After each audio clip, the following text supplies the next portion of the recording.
Hello everyone, so hi this is Saurabh Raina. इस video में हम बात करेंगे one shot of halo alkane and halo arene chapter. हम इस चैप्टर को डिटेल में पढ़ेंगे, साथ में हम एनसीईआरटी के इंटेक्स क्वेश्चन और एग्जाम्पल क्वेश्चन भी सॉल्व करेंगे। सबसे पहले halo alkane and halo arene क्या होते हैं। The replacement of hydrogen atom और atoms in a hydrocarbon aliphatic और एरोमेटिक बाय हेलोजन एटम। तो क्या कर रहे हैं, हमारे पास ना सबसे पहले ना हाइड्रोकार्बन है दो, एक हो सकता है एलिफेटिक जैसे स्ट्रेट चेन जहां पे क्या है इथेन है, और एरोमेटिक जैसे बेंजीन है। हम इसके हाइड्रोजन एटम को क्या कर सकते हैं, रिप्लेस कर सकते हैं बाय हेलोजन एटम और atoms. Result in formation of, as a result क्या होगा, जैसे इथेन था, आपने एक हाइड्रोजन को क्लोरीन से रिप्लेस कर दिया, आपका बना क्लोरोइथेन। तो इन कंपाउंड्स को क्या कहते हैं हम, एल्काइल हैलाइड और हेलो एल्केन्स। वेयर एज अगर आपके पास एरोमेटिक हाइड्रोकार्बन है, उसमें आपने हाइड्रोजन को क्लोरीन से रिप्लेस कर दिया, आपका बन रहा है क्लोरोबेंजीन। तो इन कंपाउंड्स को क्या कहते हैं हम, एराइल हैलाइड्स और हेलो एरीन। अगर हम बात करें ना हेलो एल्केन्स की, the halogen atom is bonded to sp3 hybridize carbon atom. अब ये जो कार्बन है ना, इसमें सिंगल बॉन्ड है, तो ये कार्बन sp3 हाइब्रिडाइज कार्बन है जिसके साथ हेलोजन एटम अटैच है। वेयरएज इन हेलो एरीन की बात की जाए, the halogen atom is bonded to sp2 hybridize carbon atom. ये जो कार्बन एटम है जिसके साथ हेलोजन है, इस कार्बन पे डबल बॉन्ड है, तो ये sp2 हाइब्रिडाइज कार्बन होता है हेलो एरीन में। नेक्स्ट है हेलोजन कंटेनिंग ऑर्गेनिक कंपाउंड। पहला है नेचुरल। क्लोरीन कंटेनिंग एंटीबायोटिक होता है जो माइक्रो ऑर्गेनिज्म प्रोड्यूस करते हैं, इसका नाम है क्लोरमफेनिकोल और ये यूजफुल है for treatment of typhoid. Next हमारी जो बॉडी है ना, वो प्रोड्यूस करती है आयोडीन कंटेनिंग हार्मोन जिसे थायरॉक्सिन कहते हैं, और अगर आयोडीन की डेफिशिएंसी हो जाए तो इससे गॉइटर होता है। सिंथेटिक कंपाउंड्स की बात करेंगे, सबसे पहले है क्लोरोक्वीन। ये जो क्लोरोक्वीन है ये यूजफुल है for treatment of malaria. Halothane जो होते हैं ये एनेस्थेटिक होते हैं ड्यूरिंग सर्जरी, तो सर्जरी के ड्यूरिंग ये एनेस्थेशिया देने में काम करते हैं। नेक्स्ट है फुली फ्लोरिनेटेड कंपाउंड। इसमें क्या होता है, जो हाइड्रोकार्बन का जो हाइड्रोजन है उसे फ्लोरीन से रिप्लेस कर देते हैं, इसे फुली फ्लोरिनेटेड कंपाउंड कहते हैं। They are potential blood substitute in surgery. तो ब्लड की जगह ना इसे भी हम दे सकते हैं पेशेंट को, क्योंकि ये ना ऑक्सीजन कैरी कर सकते हैं और टिश्यूज को ऑक्सीजन डिलीवर करते हैं। नेक्स्ट है classification of halo alkane and halo arene. सबसे पहले on basis of halogen atom, they are classified as, on the basis of halogen atom कितने प्रेजेंट है, इन्हें हम मोनो, डाई या पॉली हेलोजन कंपाउंड क्लासिफाई कर सकते हैं depending on whether they contain 1, 2 और मोर हेलोजन एटम। अगर 1, 2 और मोर हेलोजन एटम है तो इन्हें हम मोनो, डाई या पॉली हेलोजन कंपाउंड इनको हम लिख सकते हैं, क्लासिफाई कर सकते हैं। जैसे हमारे पास ये 3 कंपाउंड है, ये क्या हमारे हेलो एल्केन्स है, इसमें सिर्फ एक क्या है, हेलोजन है, तो इसे हम मोनो हेलो एल्केन कहेंगे। यहाँ पे 2 हेलोजन है तो ये डाई हेलो एल्केन है, और यहाँ पे 3 हेलोजन है, ये ट्राई हेलो एल्केन है। सिमिलरली यहाँ पे हेलो एरीन है, यहाँ पे सिर्फ एक ही हेलोजन अटैच है तो ये मोनो हेलो एरीन है। यहाँ पे 2 हेलोजन अटैच हैं, डाई हेलो एरीन, और यहाँ पे 3 हेलोजन अटैच हैं, ट्राई हेलो एरीन। सेकेंड है on the basis of hybridization of carbon. हम कार्बन की हाइब्रिडाइजेशन देखेंगे जो बॉन्डेड है टू हेलोजन। इसमें सबसे पहले आता है कंपाउंड कंटेनिंग sp3 कार्बन, जो कार्बन sp3 है और वो हेलोजन के साथ बॉन्ड बना रहा है, और X क्या है, हेलोजन रिप्रेजेंट करते हैं, fluorine, chlorine, bromine and iodine. इसमें सबसे पहले आता है एल्काइल हैलाइड और हेलो एल्केन, इसे RX से रिप्रेजेंट करते हैं। इन एल्काइल हैलाइड में क्या होता है, जो हेलोजन एटम है वो बाउंडेड होता है टू एल्काइल ग्रुप, तो R ग्रुप के साथ हेलोजन जुड़ा होता है, और जो कार्बन है जो हेलोजन के साथ जुड़ा है वो sp3 हाइब्रिडाइज होता है। इसे हम फर्दर क्लासिफाई कर सकते हैं प्राइमरी, सेकेंडरी और टर्शरी में, according to the nature of carbon to which halogen is attach.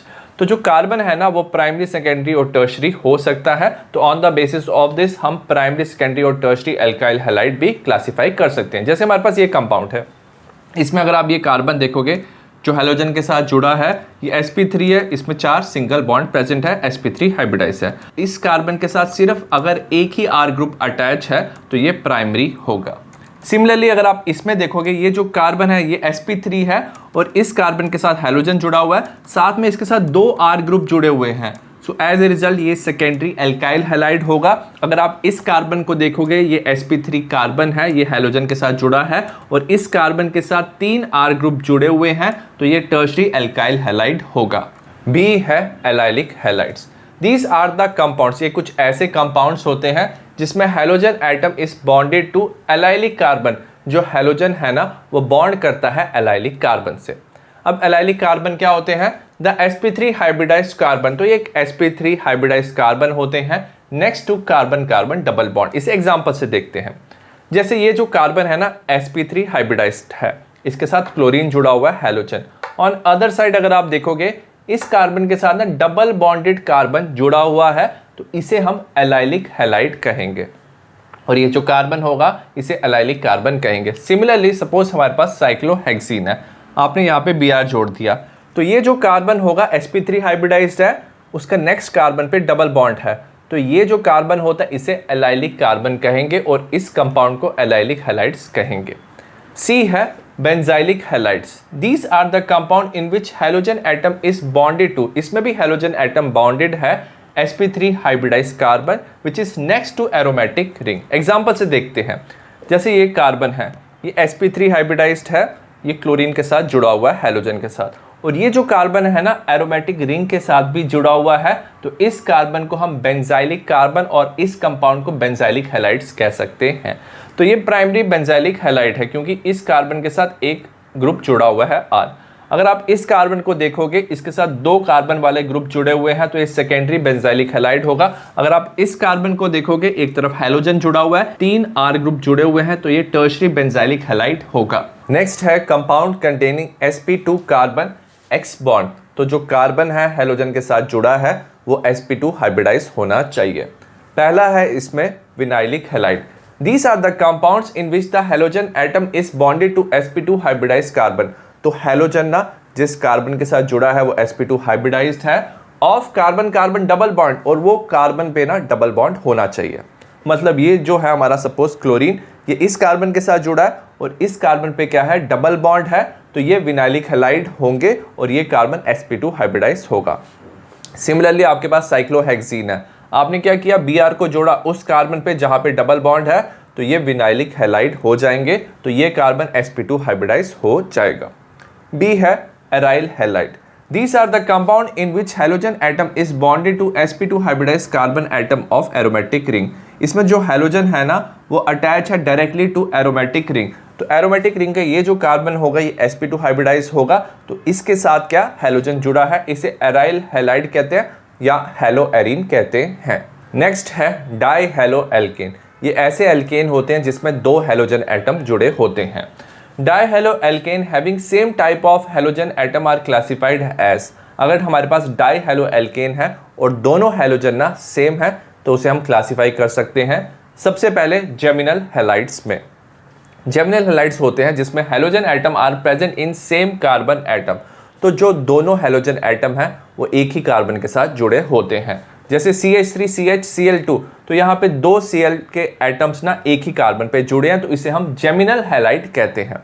इनका कॉमन नेम होता है एल्काइलिडीन हैलाइड और एल्काइलिडीन डाई हैलाइड। तो इसे हम लिख सकते हैं 2 कार्बन है तो इथाइलिडीन डाइक्लोराइड या इथाइलिडीन क्लोराइड भी हम इसे कहते हैं। और जेमिनल हैलाइड्स को शॉर्ट में आप जेम डाई हैलाइड्स भी लिख सकते हो। सेकेंड है विसिनल हैलाइड्स। विसिनल हैलाइड्स वो होते हैं जिसमें halogen atoms are present on the adjacent carbon atom. तो साथ वाले कार्बन एटम पे ना हेलोजन प्रेजेंट होता है। यहाँ पे आप देखोगे ये 2 कार्बन है तो दोनों कार्बन पे एक एक हेलोजन का एटम क्लोरीन अटैच है, तो इसे विसिनल हैलाइड कहते हैं। इसका कॉमन नेम होता है एल्काइलिन हैलाइड और एल्काइलिन डाई हैलाइड। तो इसमें 2 कार्बन है तो ये हो जाएगा इथाइलिन डाइक्लोराइड या इथाइलिन क्लोराइड, और शॉर्ट में ना विसिनल हैलाइड को आप VIC डाइहैलाइड भी लिख सकते हो।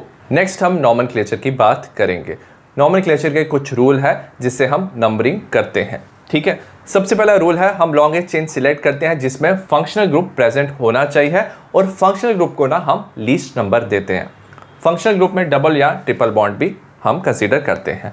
नेक्स्ट हम प्रेफरेंस देते हैं नंबर ऑफ सब्स्टिट्यूएंट को। हम वो चेन सिलेक्ट करते हैं जिसमें नंबर ऑफ सब्स्टिट्यूएंट्स मैक्सिमम होने चाहिए। सब्स्टिट्यूएंट्स में एल्काइल ग्रुप भी आता है जैसे इथाइल मिथाइल, और इसमें हेलोजन भी आता है। नेक्स्ट प्रेफरेंस है लोएस्ट सेट ऑफ लोकेंट। हम नंबरिंग वहां से करते हैं जहां पे सब्स्टिट्यूएंट्स को लोएस्ट नंबर मिले। और लास्ट में अल्फाबेटिकल ऑर्डर। सपोज हम लेफ्ट से राइट, राइट से लेफ्ट सब्स्टिट्यूएंट्स को सेम नंबर मिल रहा है 2 और 4, लेफ्ट से राइट भी और राइट से लेफ्ट भी 2n4 नंबर मिल रहा है, तो हम उस सब्स्टिट्यूएंट को प्रेफरेंस देंगे जो अल्फाबेटिकल ऑर्डर पे पहले आता है। सपोज एक तरफ Br था, एक तरफ CH3 था। Br ब्रोमो बनाता है, CH3 मिथाइल बनाता है, तो ब्रोमो वाली तरफ से हम नंबरिंग करेंगे। हेलो एल्केन्स की बात करेंगे, इसमें हम IUPAC नेम और कॉमन नेम दोनों की हम बात करेंगे। ठीक है, कॉमन नेम जो है ना, ये एग्जाम में पूछा जा सकता है, तो आपको ये याद रखना है। सबसे पहले यहाँ पे 3 कार्बन है, Br है, नंबरिंग करेंगे 1 2 3। Br को लीस्ट नंबर देंगे, ये हो जाएगा 1 ब्रोमो। 3 कार्बन है, सिंगल बॉन्ड है, तो ये प्रोपेन होगा। और इसे हम N प्रोपाइल ब्रोमाइड भी कहते हैं। जब स्ट्रेट चेन होता है तो इसे हम N से रिप्रेजेंट करते हैं, तो ये N प्रोपाइल ब्रोमाइड होगा। नेक्स्ट 3 कार्बन है और सेंटर कार्बन पे क्लोरीन अटैच है, नंबरिंग करेंगे 1 2 3। ये हो जाएगा 2 क्लोरो, 3 कार्बन सिंगल बॉन्ड है, प्रोपेन। और इसे ना अगर 3 कार्बन के सेंटर वाले कार्बन पे हेलोजन जुड़ा है तो इसे आइसोप्रोपाइल ग्रुप भी कहते हैं, तो ये आइसोप्रोपाइल क्लोराइड है। यहाँ पे 4 कार्बन है, सेकंड कार्बन पे क्लोरीन जुड़ा हुआ है, तो इसे हम नंबरिंग करेंगे 1 2 3 4, लीस्ट नंबर देंगे। ये 2 क्लोरो ब्यूटेन, सिंगल बॉन्ड है, तो ये है ब्यूटेन। अगर हम इस कार्बन को देखोगे तो ये सेकेंडरी कार्बन है, इसके साथ 2 और कार्बन जुड़े हैं, तो दैट्स वाई इसे हम सेकेंडरी ब्यूटाइल ग्रुप भी कहते हैं, तो ये सेकेंडरी ब्यूटाइल क्लोराइड होगा। यहाँ पे देखो, इस कार्बन के साथ 3 कार्बन जुड़े हैं, यहाँ पे Br है, नंबरिंग करेंगे हम 1 2 3। तो Br पहले आ जाएगा, ये हो जाएगा 2 ब्रोमो 2 मिथाइल, अल्फाबेटिकल ऑर्डर में Br पहले आता है, ये हो जाएगा प्रोपेन। 3 कार्बन है। अब ये जो कार्बन है, क्योंकि इसके साथ 3 कार्बन जुड़े हैं, तो ये टर्शरी कार्बन है, तो इस ग्रुप को हम टर्शरी ब्यूटाइल ग्रुप भी कहते हैं, तो ये नाम हो जाएगा टर्शरी ब्यूटाइल ब्रोमाइड। अगर हम यहाँ पे जाएं, सपोज आपने क्या किया, Br यहाँ से लेकर ना इस कार्बन के साथ जोड़ दिया, ब्रांचिंग सेम थी, Br आपने यहाँ पे जोड़ दिया, तो यहाँ पे नंबरिंग होगी 1 2 3। ये हो जाएगा 1 ब्रोमो 2 मिथाइल प्रोपेन। और इसे हम क्या बोलते हैं, इसका कॉमन नेम है आइसोब्यूटाइल ब्रोमाइड, तो इसे आइसोब्यूटाइल ग्रुप कहते हैं। और अगर स्ट्रेट चेन है 4 कार्बन की, यहाँ पे क्लोरीन है, तो ये 1 क्लोरोब्यूटेन, और हमें पता है स्ट्रेट को हम क्या लिखते हैं, N ब्यूटाइल क्लोराइड। नेक्स्ट कुछ इंपॉर्टेंट कंपाउंड है, जैसे CHCl3, इसे ट्राइक्लोरोमीथेन या क्लोरोफॉर्म भी कहते हैं, इसका कॉमन नेम है। CHBr3 ट्राइब्रोमोमीथेन या ब्रोमोफॉर्म कहते हैं। CHI3 ट्राइआइडोमीथेन या आइडोफॉर्म कहते हैं। CCl4 को हम टेट्राक्लोरोमीथेन या कार्बन टेट्राक्लोराइड भी कहते हैं। अब याद रखना, एरोमेटिक कंपाउंड्स में जो IUPAC नेम है और कॉमन नेम हम एक ही यूज कर सकते हैं, तो कॉमन नेम को आप IUPAC नेम भी यूज कर सकते हो। ये हो जाएगा हमारा क्लोरीन अटैच है बेंजीन के साथ, क्लोरोबेंजीन। अब यहाँ पे क्या है, यहाँ पे CH2Cl है, तो इसे हम बेंजाइल क्लोराइड भी कहते हैं। तो याद रखना, बेंजीन के साथ अगर CH2 है तो इसे बेंजाइल कहते हैं, तो ये बेंजाइल क्लोराइड हो जाएगा। अगर यहाँ पे है CHCl2, अगर बेंजीन के साथ CH है तो इसे हम बेंजल कहते हैं, ये बेंजल ग्रुप होता है, तो ये हो जाएगा बेंजल डाइक्लोराइड। और अगर बेंजीन के साथ कार्बन ही है, कोई हाइड्रोजन नहीं है, तो इसे बेंजो कहते हैं। यहाँ पे 3 क्लोरीन अटैच है, तो बेंजो ट्राइक्लोराइड। नेक्स्ट, अगर आप देखोगे फर्स्ट सेकंड पोजीशन पे Br अटैच है, तो इसे हम लिख सकते हैं 1 2 डाइब्रोमोबेंजीन, और फर्स्ट सेकंड पोजीशन को हम ऑर्थो भी कहते हैं, तो ये ऑर्थो O से रिप्रेजेंट करेंगे, डाइब्रोमोबेंजीन। फर्स्ट थर्ड पोजीशन को लिख सकते हैं 1 3 डाइब्रोमोबेंजीन, और फर्स्ट और थर्ड को हम मेटा या M डाइब्रोमोबेंजीन भी कहते हैं। फर्स्ट और फोर्थ को हम 1 4 डाइब्रोमोबेंजीन और पैरा डाइब्रोमोबेंजीन भी कहते हैं, तो ये पैरा पोजीशन होता है। और अगर 1 3 और 5 पे क्या है, Br अटैच है, तो 1 3 5 ट्राइब्रोमोबेंजीन, और इसे हम सिम ट्राइब्रोमोबेंजीन भी कहते हैं। नेक्स्ट हम NCERT की एग्जाम्पल की बात करेंगे। 10.2 IUPAC नेम है, तो आप ये IUPAC नेम प्रैक्टिस कर सकते हो, और मेक श्योर करना क्योंकि यहाँ पे डबल बॉन्ड है तो उसे आप प्रेफरेंस दो। अगर हम IUPAC नेम की बात करें तो आपको लॉन्गेस्ट चेन लेना है और डबल बॉन्ड को आपको प्रेफरेंस देना है। तो यहाँ पे लॉन्गेस्ट चेन है 1 2 3 4 5 कार्बन का लॉन्गेस्ट चेन है। हाइड्रोजन को आप कंसीडर नहीं करोगे, आप कार्बन देखोगे 1 2 3 4 5, और लोएस्ट नंबर होना चाहिए डबल बॉन्ड पे, तो 1 2, तो यहाँ पे 2 नंबर आएगा। अगर आप यहाँ से नंबरिंग करोगे 1 2 3, तो यहाँ पे 3 आएगा, तो हम लोएस्ट नंबर देंगे 1 2 3 4 5। Br आउटसाइड द चेन है, सब्स्टिट्यूएंट है, तो ये हो जाएगा 4 ब्रोमो, 5 कार्बन है पेंट, सेकंड पोजीशन पे डबल बॉन्ड है 2 इन। अगर इसकी बात करें, नंबर ऑफ कार्बन क्या है लॉन्गेस्ट चेन में है 1 2 3 4 कार्बन है लॉन्गेस्ट चेन में। डबल बॉन्ड को आपको प्रेफरेंस देना है, तो आप नंबरिंग यहाँ से शुरू करेंगे 1 2 3 4, क्योंकि डबल बॉन्ड को यहाँ पे नंबर 1 आ जाएगा। ठीक है, अगर हम देखें सब्स्टिट्यूएंट कौन कौन से हैं आउटसाइड द चेन, एक Br है, CH3 है। Br जो है अल्फाबेटिकल ऑर्डर में पहले आता है, तो ये हो जाएगा 3 ब्रोमो 2 मिथाइल ब्यूट 1 इन। ठीक है, अब यहाँ पे देखेंगे लॉन्गेस्ट चेन देखेंगे 1 2 3 4 5 कार्बन की है। डबल बॉन्ड को हमें प्रेफरेंस देना है तो 1 2, अगर आप यहाँ से नंबरिंग करते हो 1 2 3 तो हम लोएस्ट नंबर देंगे, नंबरिंग करेंगे 1 2 3 4 5। यहाँ पे CH3 Br outside the chain है, इस तो हम लिखेंगे अल्फाबेटिकल ऑर्डर में। Br पहले आएगा, 4 ब्रोमो 3 मिथाइल 5 कार्बन है पेंट, सेकंड पोजीशन पे डबल बॉन्ड है 2 इन। यहाँ पे देखते हैं यहाँ पे कितने कार्बन का लॉन्गेस्ट चेन है, 4 कार्बन का 1 2 3 4। अब यहाँ पे ना जो डबल बॉन्ड है उसको ना दोनों तरफ से सेम प्रेफरेंस है। अगर आप यहाँ से नंबरिंग करते हो 1 2 आता, यहाँ से नंबरिंग करते हो 1 2 आता। अब हम क्या करेंगे, हम सब्स्टिट्यूएंट को देखेंगे जहाँ पे लीस्ट नंबर आ रहा है, तो हम नंबरिंग यहाँ से करेंगे 1 2 3 4, क्योंकि यहाँ पे Br और CH3 का लीस्ट नंबर आएगा। अगर आप यहाँ से नंबरिंग करते हो 1 2 3 4 तो 3 4 नंबर आता, हमें लीस्ट नंबर देना है तो ये हो जाएगा Br and CH3 are substituent, तो 1 ब्रोमो 2 मिथाइल ब्यूट 2 इन। यहाँ पे देखेंगे नंबर ऑफ कार्बन कितने हैं 1 2 3 4।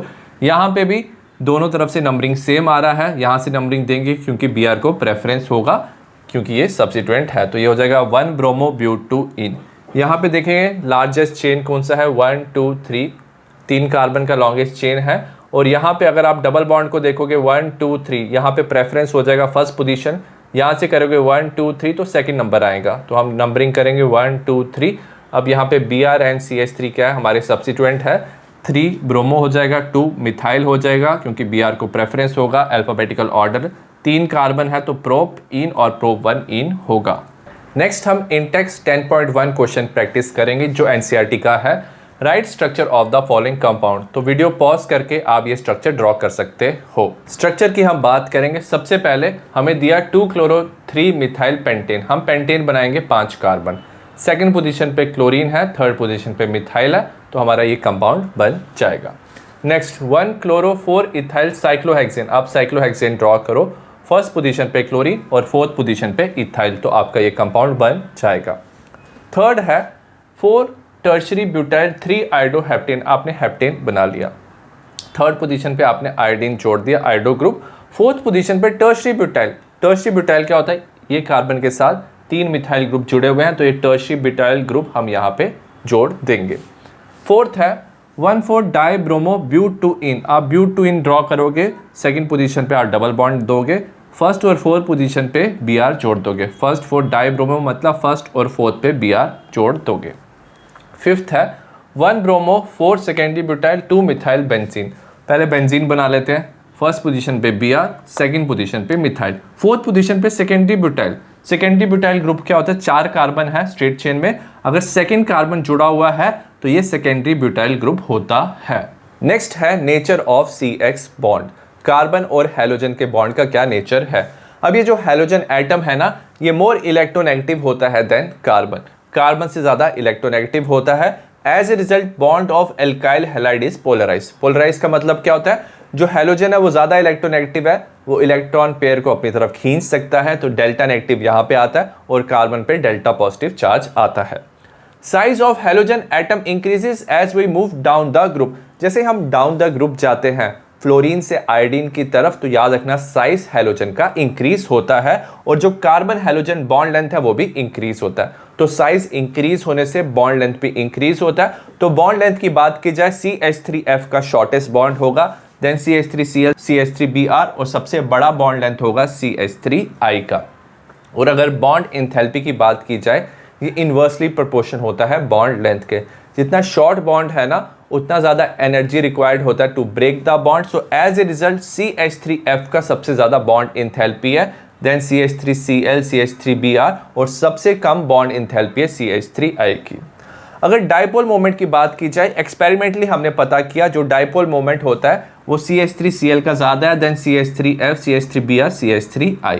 अब इन दोनों में क्या होता है, थोड़ा सा चेंज आ गया, तो फ्लोरीन इस तरफ है, क्लोरीन इस तरफ है, क्योंकि जो डाइपोल मोमेंट है ना वो दो चीज़ों पे डिपेंड करता है, एक है चार्ज, चार्ज फ्लोरीन का ज़्यादा होता है डेल्टा नेगेटिव, क्लोरीन का कम होता है, बट ये दूसरे फैक्टर पे भी डिपेंड करता है जिसे हम डिस्टेंस ऑफ सेपरेशन कहते हैं।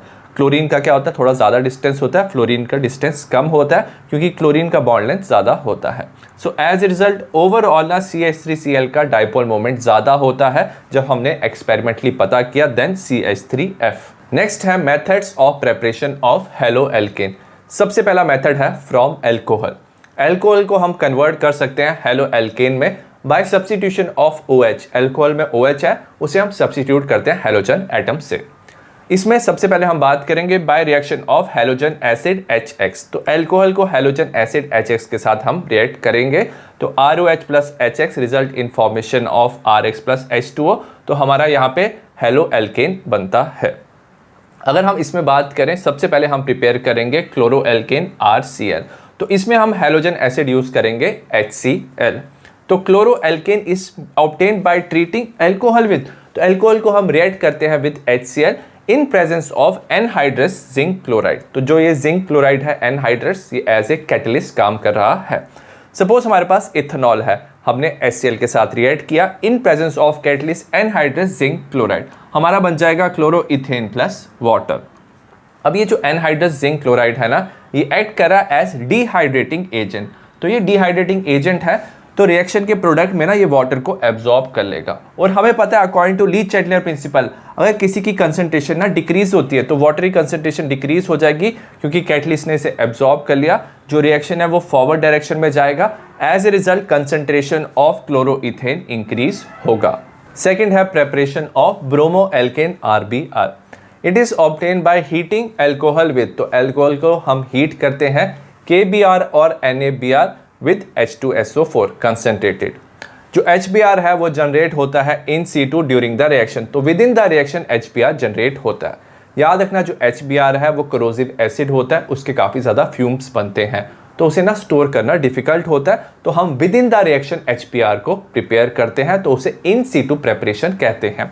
तो ROH को NaBr H2SO4 के साथ रिएक्ट करेंगे तो NaBr H2SO4 रिएक्ट करके HBr with in the reaction बनाएगा which is in situ preparation. तो उसकी रिएक्शन होगी ROH के साथ, हमें RBr NaHSO4 प्लस H2O मिलेगा तो हमें ब्रोमो एल्केन मिल जाएगा। Reaction can be carried out, इस रिएक्शन को हम कर सकते हैं by concentrated solution of HBr जो 48% कंसंट्रेटेड है। सिमिलरली हम आइडो एल्केन भी प्रिपेयर कर सकते हैं RI, इसमें भी इन situ प्रेपरेशन होगा HI का। तो इसमें अल्कोहल को हम हीट करेंगे KI और NaI विद 95% ऑफ H3PO4। जो H3PO4 है इसे हम ऑर्थोफॉस्फोरिक एसिड या फॉस्फोरिक एसिड भी कहते हैं। तो NaI H3PO4 के साथ रिएक्ट करके HI बनाएगा। इस रिएक्शन में ना हमने कंसंट्रेटेड H2SO4 यूज़ नहीं किया क्योंकि कंसंट्रेटेड H2SO4 से भी HI बन जाएगा, बट जो कंसंट्रेटेड H2SO4 है ना वो एक स्ट्रॉन्ग ऑक्सीडाइजिंग एजेंट है, वो HI को ना I2 में कन्वर्ट कर देता है। सो दैट्स वाई हम यहाँ पे फॉस्फोरिक एसिड या ऑर्थोफॉस्फोरिक एसिड लेते हैं। रिएक्ट करके HI बनेगा, ये इसके साथ रिएक्ट करेगा, result in formation of RI NaH2PO4 plus H2O। अगर हम बात करें रिएक्शन ऑफ हेलोजन एसिड, कौन सा हेलोजन एसिड सबसे ज़्यादा रिएक्टिव है, तो HI सबसे ज़्यादा रिएक्टिव है, देन HBr HCl, क्योंकि HI का बॉन्ड लेंथ क्या होता है, सबसे बड़ा होता है, इसका बॉन्ड ब्रेक करना सबसे ज़्यादा इजी होता है क्योंकि बॉन्ड इंथैल्पी इसका लोएस्ट होता है।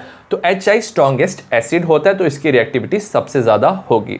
Next reactivity of alcohol with HX, halogen acid के साथ कौन सा एल्कोहल ज़्यादा रिएक्टिव होगा, तो टर्शरी ज़्यादा रिएक्टिव होगा, देन सेकेंडरी, देन प्राइमरी, क्योंकि जो टर्शरी एल्कोहल होगा ना वो ना यहाँ पे कार्बोकेटाइन बनाएगा विद इन द रिएक्शन।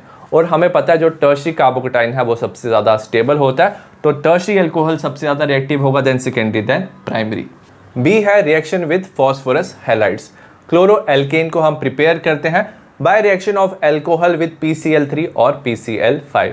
तो अगर आपके पास इथेनॉल है PCl5 के साथ रिएक्ट किया तो OH की जगह ना Cl जुड़ जाता है, result in formation of chloroethane plus POCl3 plus HCl।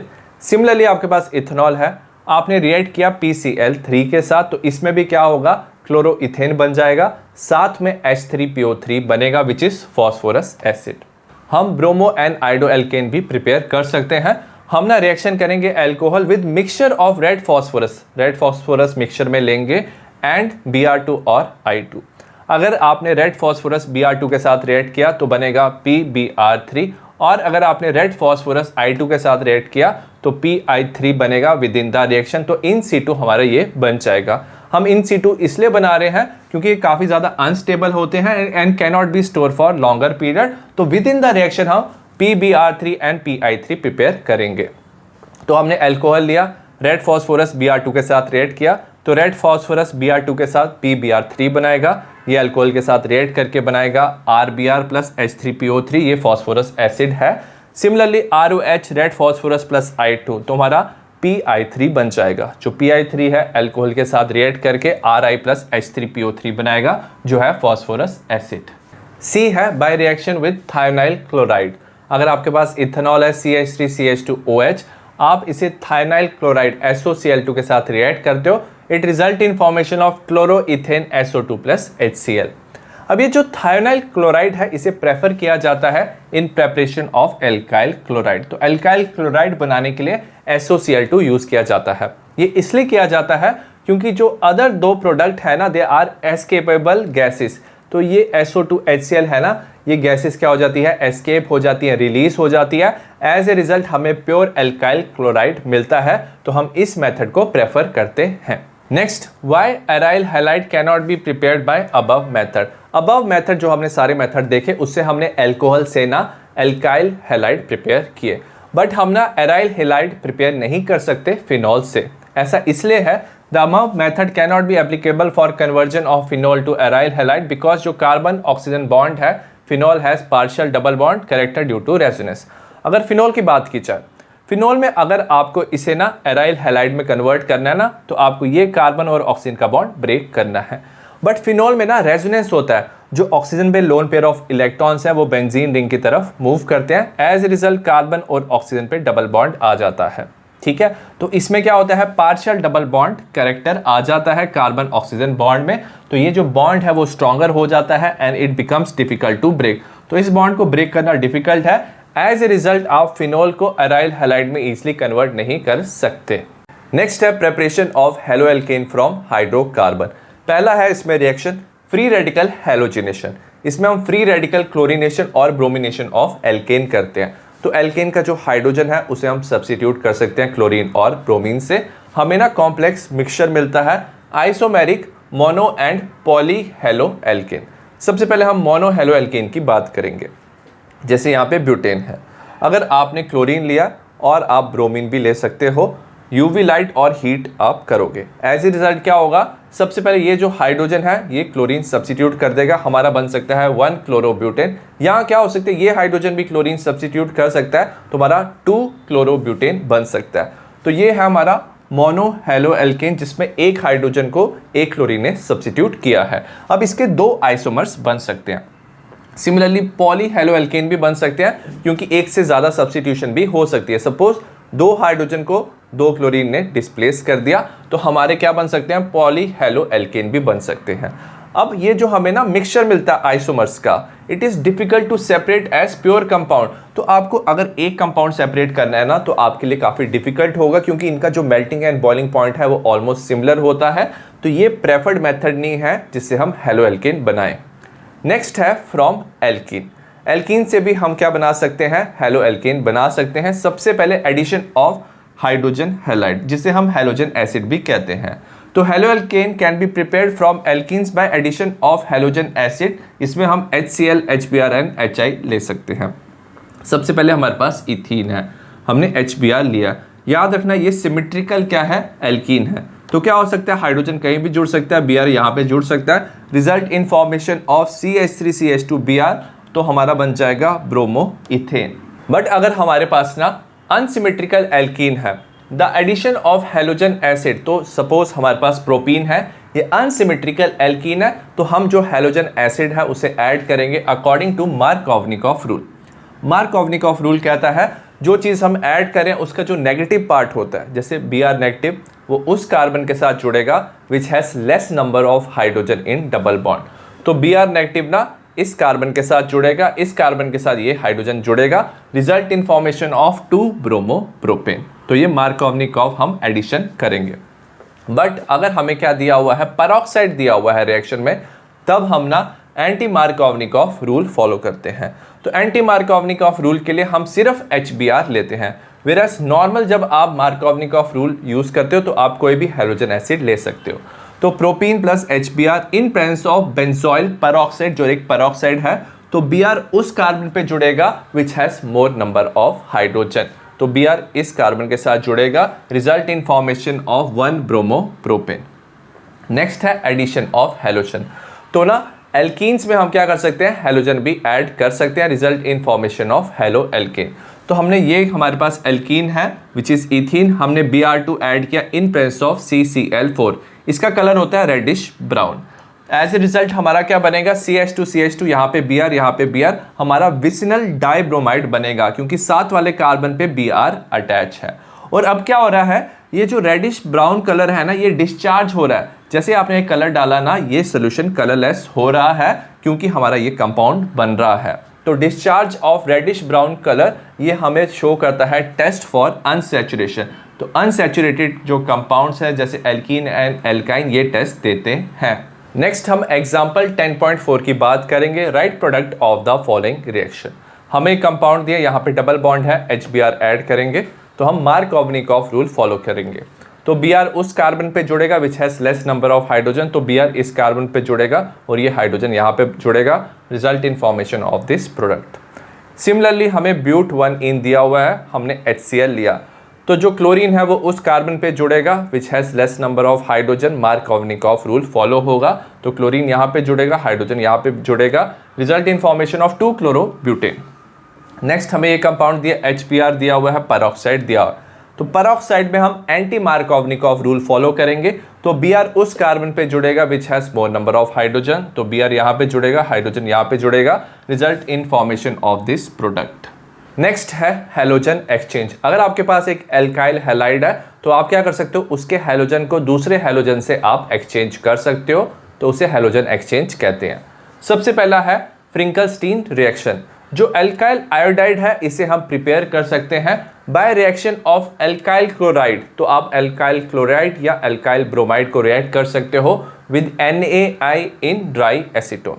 तो आप क्या लोगे, RX लोगे, X क्या हो सकता है, क्लोरीन या ब्रोमीन हो सकता है, NaI लोगे in presence of acetone.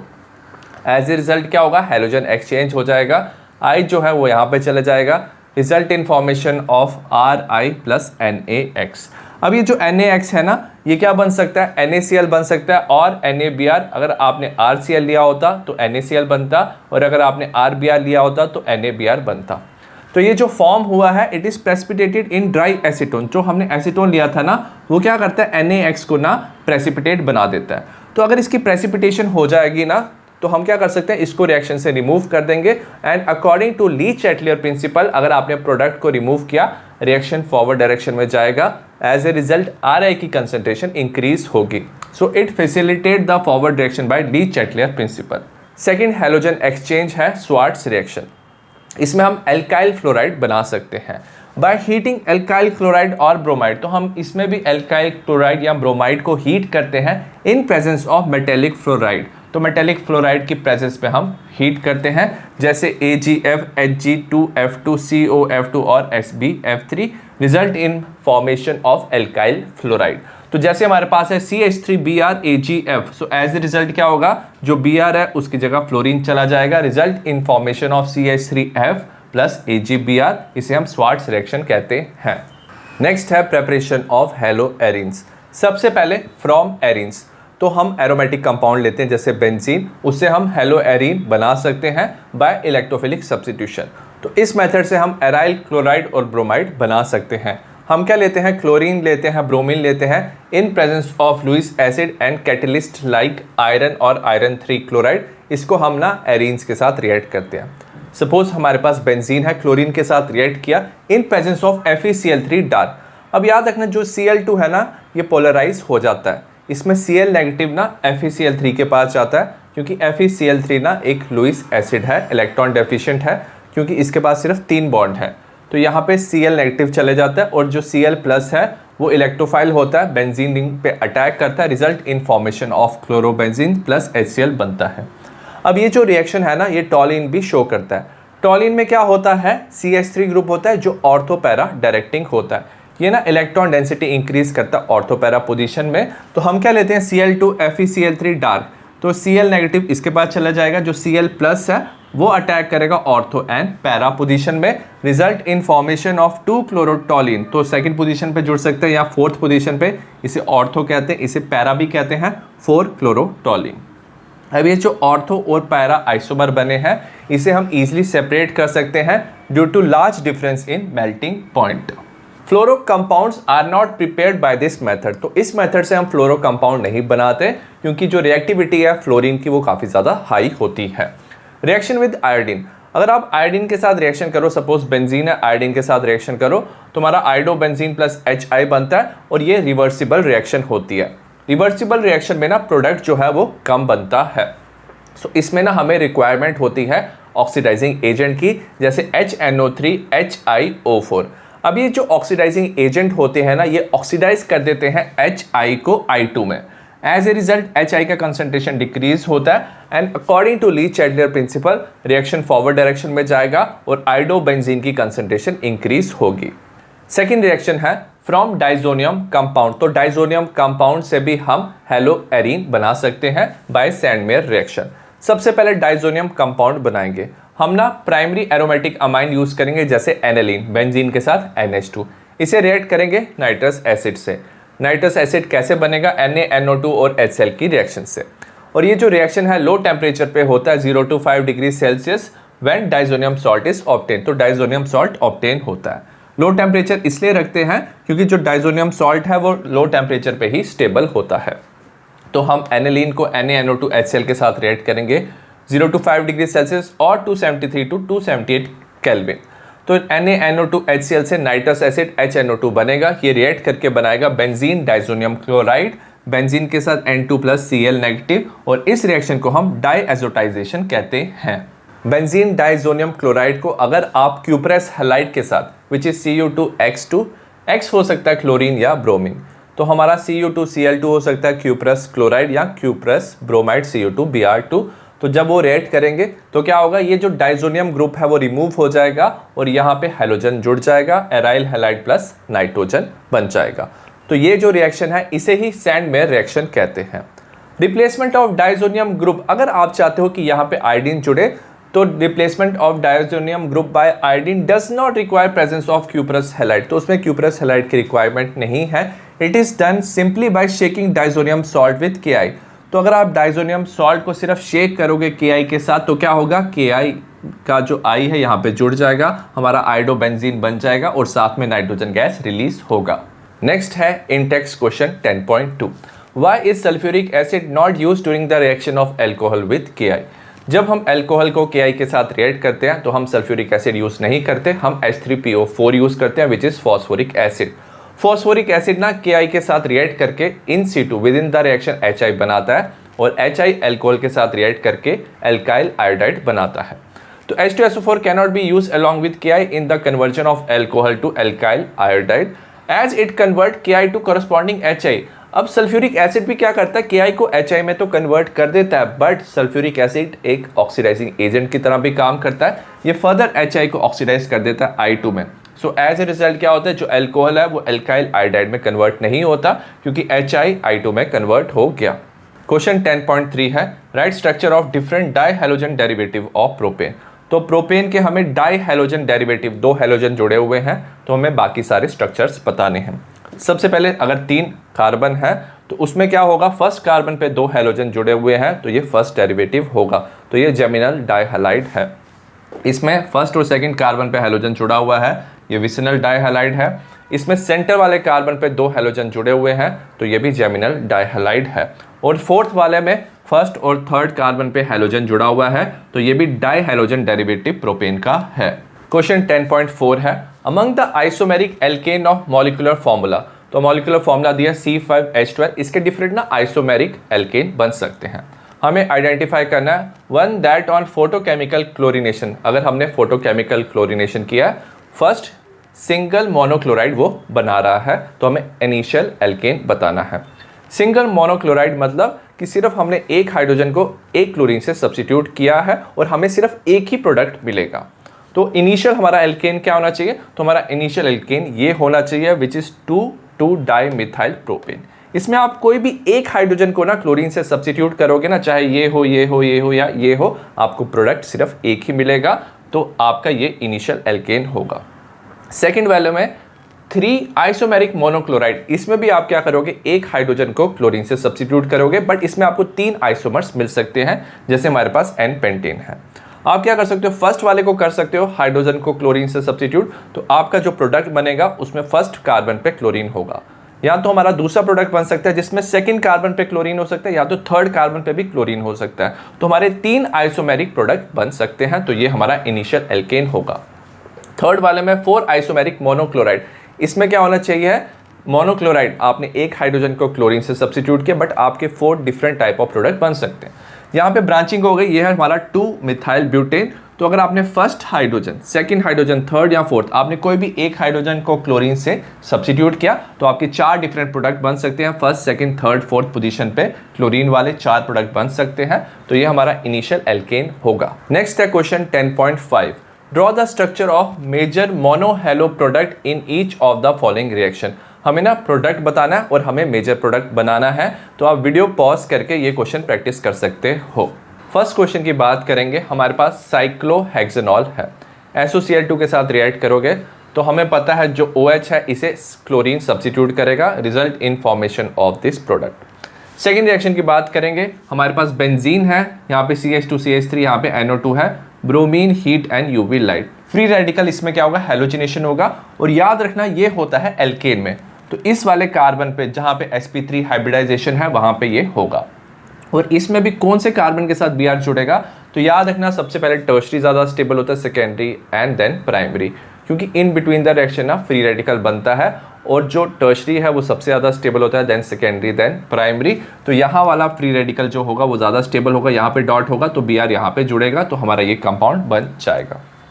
Next की बात करते हैं, यहाँ पे भी हमारे पास क्या, बेंजीन के साथ यहाँ पे OH है, यहाँ पे CH2OH ग्रुप है, HCl के साथ आप हीट कर रहे हो।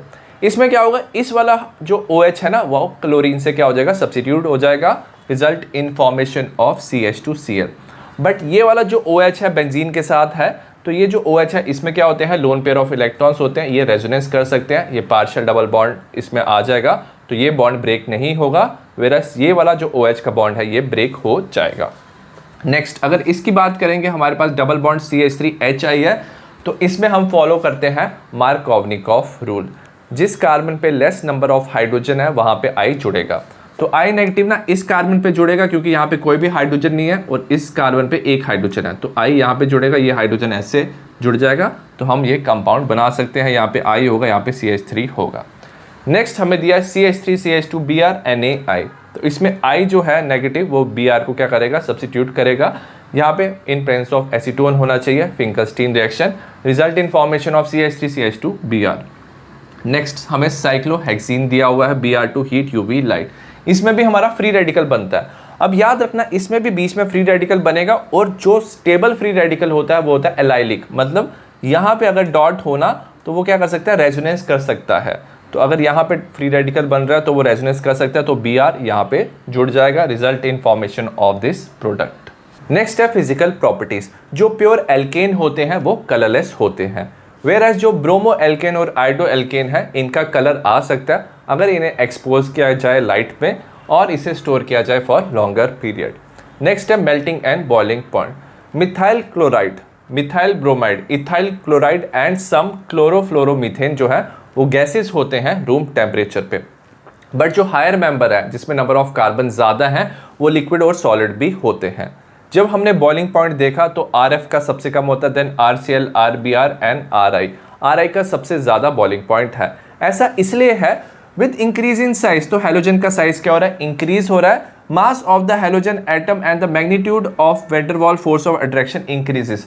तो मास जैसे इंक्रीज होता है ना, तो magnitude of van der Waal force of attraction भी इंक्रीज होता है। जैसे जैसे मास इंक्रीज होता है वैसे surface area of contact increase होता है और van der Waal force of attraction increase होता है। As a result boiling point increase होता है। तो याद रखना बॉइलिंग पॉइंट डायरेक्टली प्रोपोर्शनल होता है मॉलिक्यूलर मास के। बॉइलिंग पॉइंट की अगर बात करें of chloride, bromide, iodide are always higher than the hydrocarbon of comparable molecular mass. आपके पास हाइड्रोकार्बन है, सपोज इथेन, इसमें आपने एक हाइड्रोजन को क्लोरीन से सब्स्टिट्यूट कर दिया तो ये इसका हैलोजन डेरिवेटिव होगा। इसका जो बॉइलिंग पॉइंट है ये हमेशा ना हाइड्रोकार्बन से ज़्यादा होगा। इसके दो रीज़न है। सबसे पहले इसमें पोलैरिटी आ जाता है, क्योंकि इलेक्ट्रोनेगेटिव एटम है तो delta positive delta negative charge है, तो डिफरेंट मॉलिक्यूल्स क्या कर सकते हैं, एक दूसरे को अट्रैक्ट कर सकते हैं बिकॉज ऑफ पोलैरिटी से डाइपोल डाइपोल इंटरेक्शन कहते हैं। नेक्स्ट, यहाँ पे हाइड्रोजन था, यहाँ पे क्लोरीन आ गया, अब मॉलिक्यूलर मास भी इंक्रीज हो रहा है और इंक्रीज ऑफ मॉलिक्यूलर मास से van der Waals force of attraction भी इंक्रीज हो रहा है। तो ओवरऑल क्या हो रहा है, इंटरमॉलिक्यूलर फोर्स ऑफ अट्रैक्शन जो है वो स्ट्रॉन्गर है in halogen derivative. As a result जो हैलोजन डेरिवेटिव है उसका क्या होता है, बॉइलिंग पॉइंट ज्यादा होता है as compare to hydrocarbon. Next है, boiling point of isomeric haloalkane decreases with increase in branching. अगर आपके पास आइसोमेरिक हैलोएल्केन है जिसमें नंबर ऑफ कार्बन क्या है, सेम है, तो अगर आप उनकी ब्रांचिंग करो ना तो सरफेस एरिया ऑफ कांटेक्ट क्या होता है, डिक्रीज होता है, और surface area of contact decrease होने से van der Waals force of attraction decrease होता है। So surface area decreases, van der Waals force of attraction decreases, as a result boiling point पे डिक्रीज होता है। आपके पास 4 कार्बन के 3 कंपाउंड है, तो इसमें देखो ये स्ट्रेट चेन है तो इसका बॉइलिंग पॉइंट सबसे ज़्यादा होगा क्योंकि सरफेस एरिया ज़्यादा है, यहाँ पे ब्रांचिंग हो रही है, यहाँ पे और ज़्यादा ब्रांचिंग हो रही है, तो जितना ज़्यादा ब्रांचिंग होगा उतना बॉइलिंग पॉइंट डिक्रीज होता है। Boiling point of isomeric dihalobenzene are nearly the same. अगर हमारे पास आइसोमेरिक डाइहेलोबेंजीन है, बेंजीन के साथ 2 हैलोजन जुड़े हुए हैं, जैसे यहाँ पे फर्स्ट सेकंड पोजीशन पे जिसे ऑर्थो कहते हैं, फर्स्ट थर्ड जिसे मेटा कहते हैं, and first and fourth position जिसे पैरा कहते हैं, इन तीनों का जो बॉइलिंग पॉइंट होगा वो नियरली द सेम होगा। बट अगर हम मेल्टिंग पॉइंट की बात करें ना, जो पैरा आइसोमर है इसका हायर मेल्टिंग पॉइंट है as compare to ortho and Meta.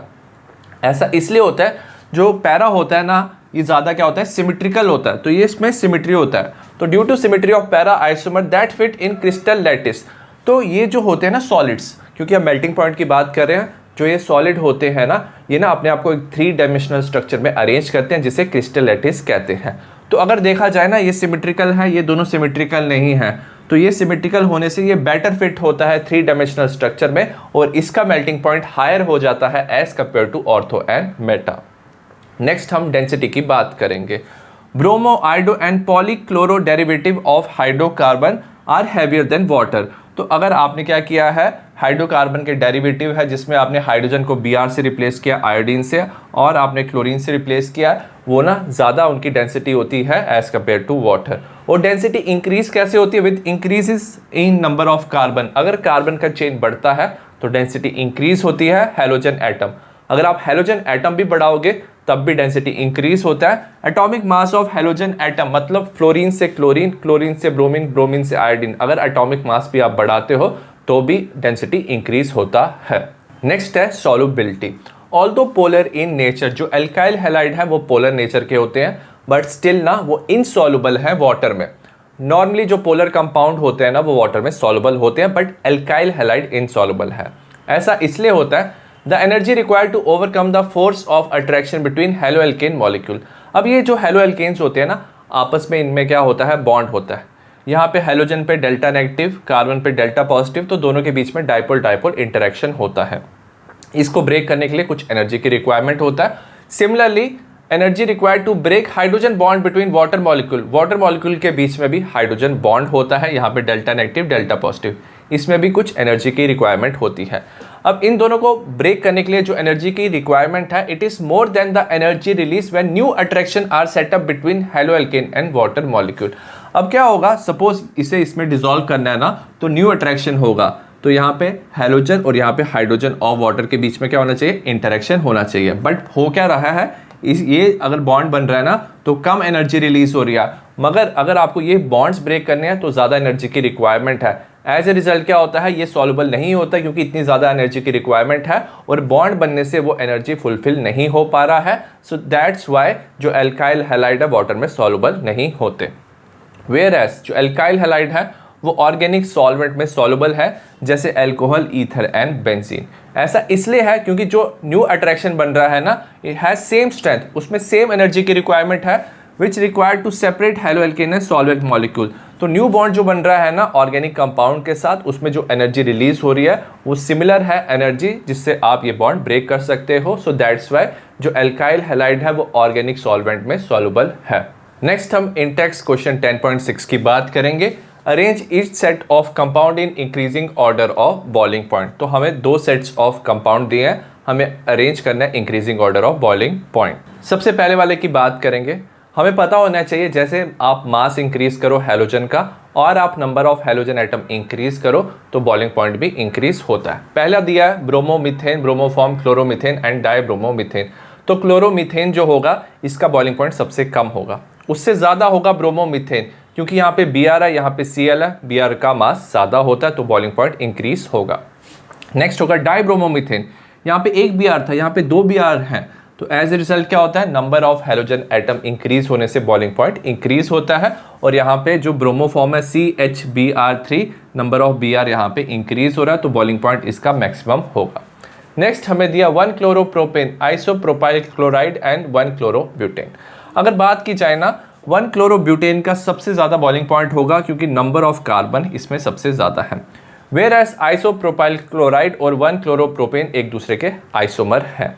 तो जिसकी ब्रांचिंग होती है, हमने पढ़ा था ब्रांचिंग से सरफेस एरिया डिक्रीज होता है और बॉइलिंग पॉइंट भी डिक्रीज होता है। तो आइसोप्रोपाइल क्लोराइड का बॉइलिंग पॉइंट सबसे कम होगा, उसके ज़्यादा होगा 1 क्लोरोप्रोपेन और सबसे ज़्यादा होगा 1 क्लोरोब्यूटेन क्योंकि नंबर ऑफ कार्बन सबसे ज़्यादा है। नेक्स्ट हम बात करेंगे केमिकल रिएक्शन की। Reactions of halo alkane. Halo alkane 3 तरह की रिएक्शन देते हैं। सबसे पहले nucleophilic substitution, second elimination reaction, third reaction with metal. Nucleophilic substitution reaction की बात करेंगे। अगर हमारे पास हेलो एल्केन है, halogen atom is attach to carbon atom, तो हेलोजन कार्बन के साथ अटैच है।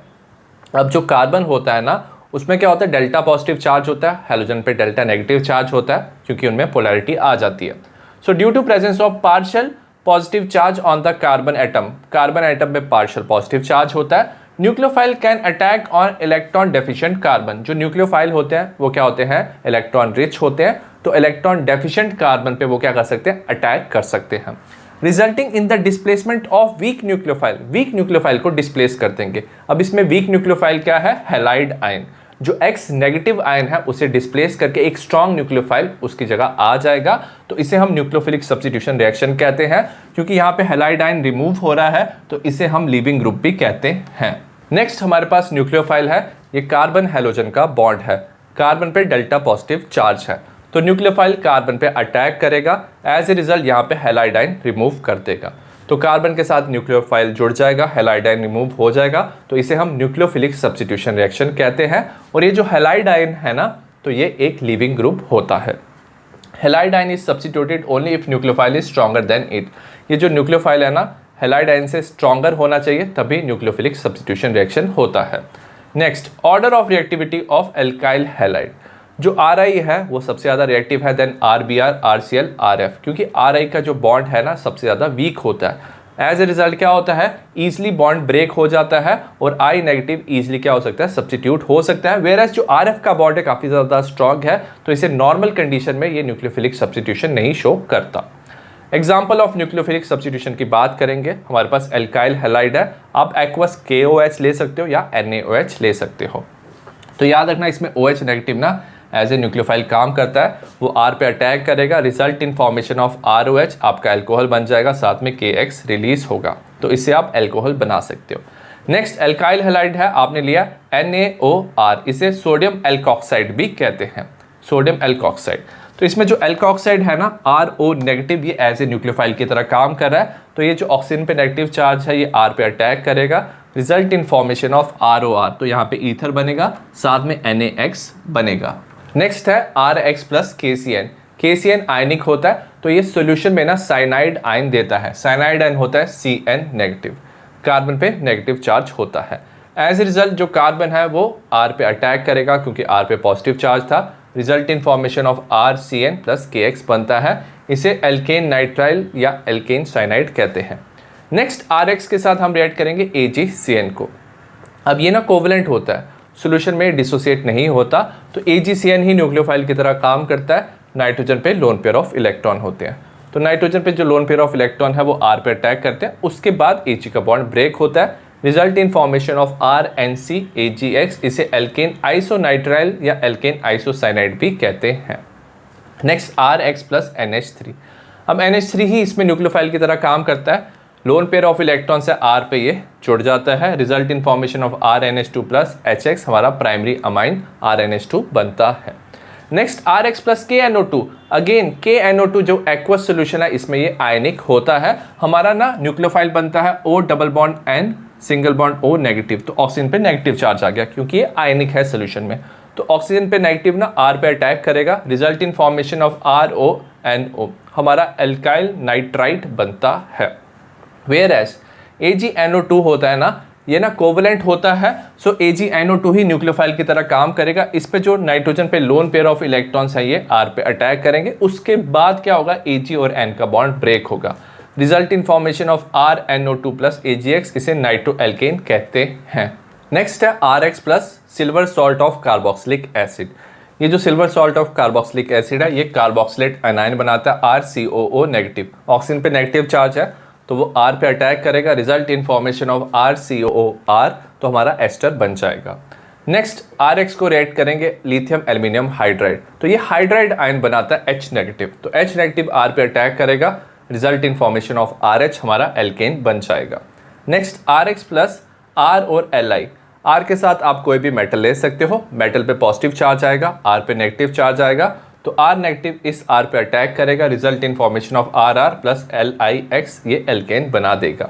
पहले वाले में जो एल्केन बना था नंबर ऑफ कार्बन सेम है, इसमें नंबर ऑफ कार्बन इंक्रीज हो रहे हैं। नेक्स्ट है ambident nucleophile. Nucleophile such as cyanide, जो साइनाइड होता है जैसे Cn negative and nitrite ion ONO negative जो आयन है, they can attack nucleophilic centre from two sides. तो वो पॉजिटिव चार्ज कार्बन पे दो तरफ से अटैक कर सकते हैं। अगर Cn नेगेटिव की बात करें या तो एक कार्बन वाली तरफ से अटैक कर सकते हैं cyanide. Result in formation of alkyl cyanide, या नाइट्रोजन के जो लोन पेयर है वहां से वो अटैक कर सकता है। Result in formation of alkyl isocyanide. Similarly जो नाइट्राइट आयन है वो क्या कर सकता है, ऑक्सीजन वाली तरफ से अटैक कर सकता है कार्बन पे। Result in formation of alkyl nitrite, या नाइट्रोजन के लोन पेयर वाली तरफ से वो अटैक कर सकता है कार्बन पे। Result in formation of nitro alkane. As a result ये ना दो तरफ से अटैक कर सकते हैं, तो इन्हें ही हम एम्बिडेंट न्यूक्लियोफाइल कहते हैं। अगर हम बात करें न्यूक्लियोफिलिक सब्स्टिट्यूशन की, ये दो मैकेनिज्म से होता है। सबसे पहला मैकेनिज्म है बायोमोलिकुलर न्यूक्लियोफिलिक सब्स्टिट्यूशन रिएक्शन, इसे हम SN2 रिएक्शन भी कहते हैं। SN2 का मतलब क्या है, ये फॉलो करता है second order kinetics. Chemical kinetics में हम बात करेंगे, जो सेकंड ऑर्डर काइनेटिक्स है वो डिपेंड करता है कंसंट्रेशन ऑफ बोथ रिएक्टेंट। मतलब क्या है, सपोज हमारे पास यहाँ पे न्यूक्लियोफाइल है, एल्काइल हैलाइड है। अगर आपने सपोज न्यूक्लियोफाइल की कंसंट्रेशन इंक्रीज करी तो रेट ऑफ द रिएक्शन मतलब speed of the reaction increase होता है, और आपने अगर एल्काइल हैलाइड की कंसंट्रेशन इंक्रीज किया तो speed of the reaction increase होता है। तो जो रेट ऑफ रिएक्शन है वो डिपेंड करता है कंसंट्रेशन ऑफ बोथ रिएक्टेंट। तो हम लिख सकते हैं rate is equal to K, rate constant, concentration of OH negative, concentration of CH3Cl, मतलब concentration of nucleophile and concentration of alkyl halide, दोनों पे रेट डिपेंड करता है। अब इसमें क्या होता है, incoming nucleophile interact with the alkyl halide. अब ये जो OH नेगेटिव है ना, इस कार्बन पे क्या होता है, डेल्टा पॉजिटिव चार्ज होता है, क्लोरीन पे डेल्टा नेगेटिव। तो OH नेगेटिव ना इस कार्बन पे अटैक करता है, causing the carbon halide bond to break. तो एज ए रिजल्ट क्या होता है, कार्बन और जो हैलाइड बॉन्ड है वो क्या हो जाता है, ब्रेक हो जाता है, and while formation of carbon OH bond. तो इसमें क्या होता है, एक तरफ कार्बन क्लोरीन का बॉन्ड ब्रेक होता है और एक तरफ कार्बन और OH का बॉन्ड फॉर्म होता है। तो इस स्टेट को ना ट्रांजिशन स्टेट कहते हैं, काफी ये अनस्टेबल होता है। These two process take place simultaneously। तो ये दोनों प्रोसेस क्या होता है, साइमल्टेनियसली, एक तरफ बॉन्ड ब्रेक हो रहा है, एक तरफ बॉन्ड फॉर्मेशन हो रहा है, और उसके बाद हमारा फाइनल प्रोडक्ट आ जाता है जिसमें कार्बन के साथ OH और Cl नेगेटिव रिमूव हो जाता है। ये दोनों प्रोसेस साइमल्टेनियसली होते हैं सिंगल स्टेप में, तो एक ही स्टेप में ये प्रोसेस होते हैं। There is no intermediate form, तो इसमें कोई इंटरमीडिएट नहीं बनता है जैसे कार्बोकेटाइन, कार्बोनाइन और फ्री रेडिकल। तो एक स्टेप में होता है ये, और there is no formation of intermediate. अगर हम बात करें कॉन्फ़िगरेशन ऑफ एल्काइल हैलाइड, तो यहाँ पे कार्बन के साथ क्लोरीन जुड़ा हुआ है।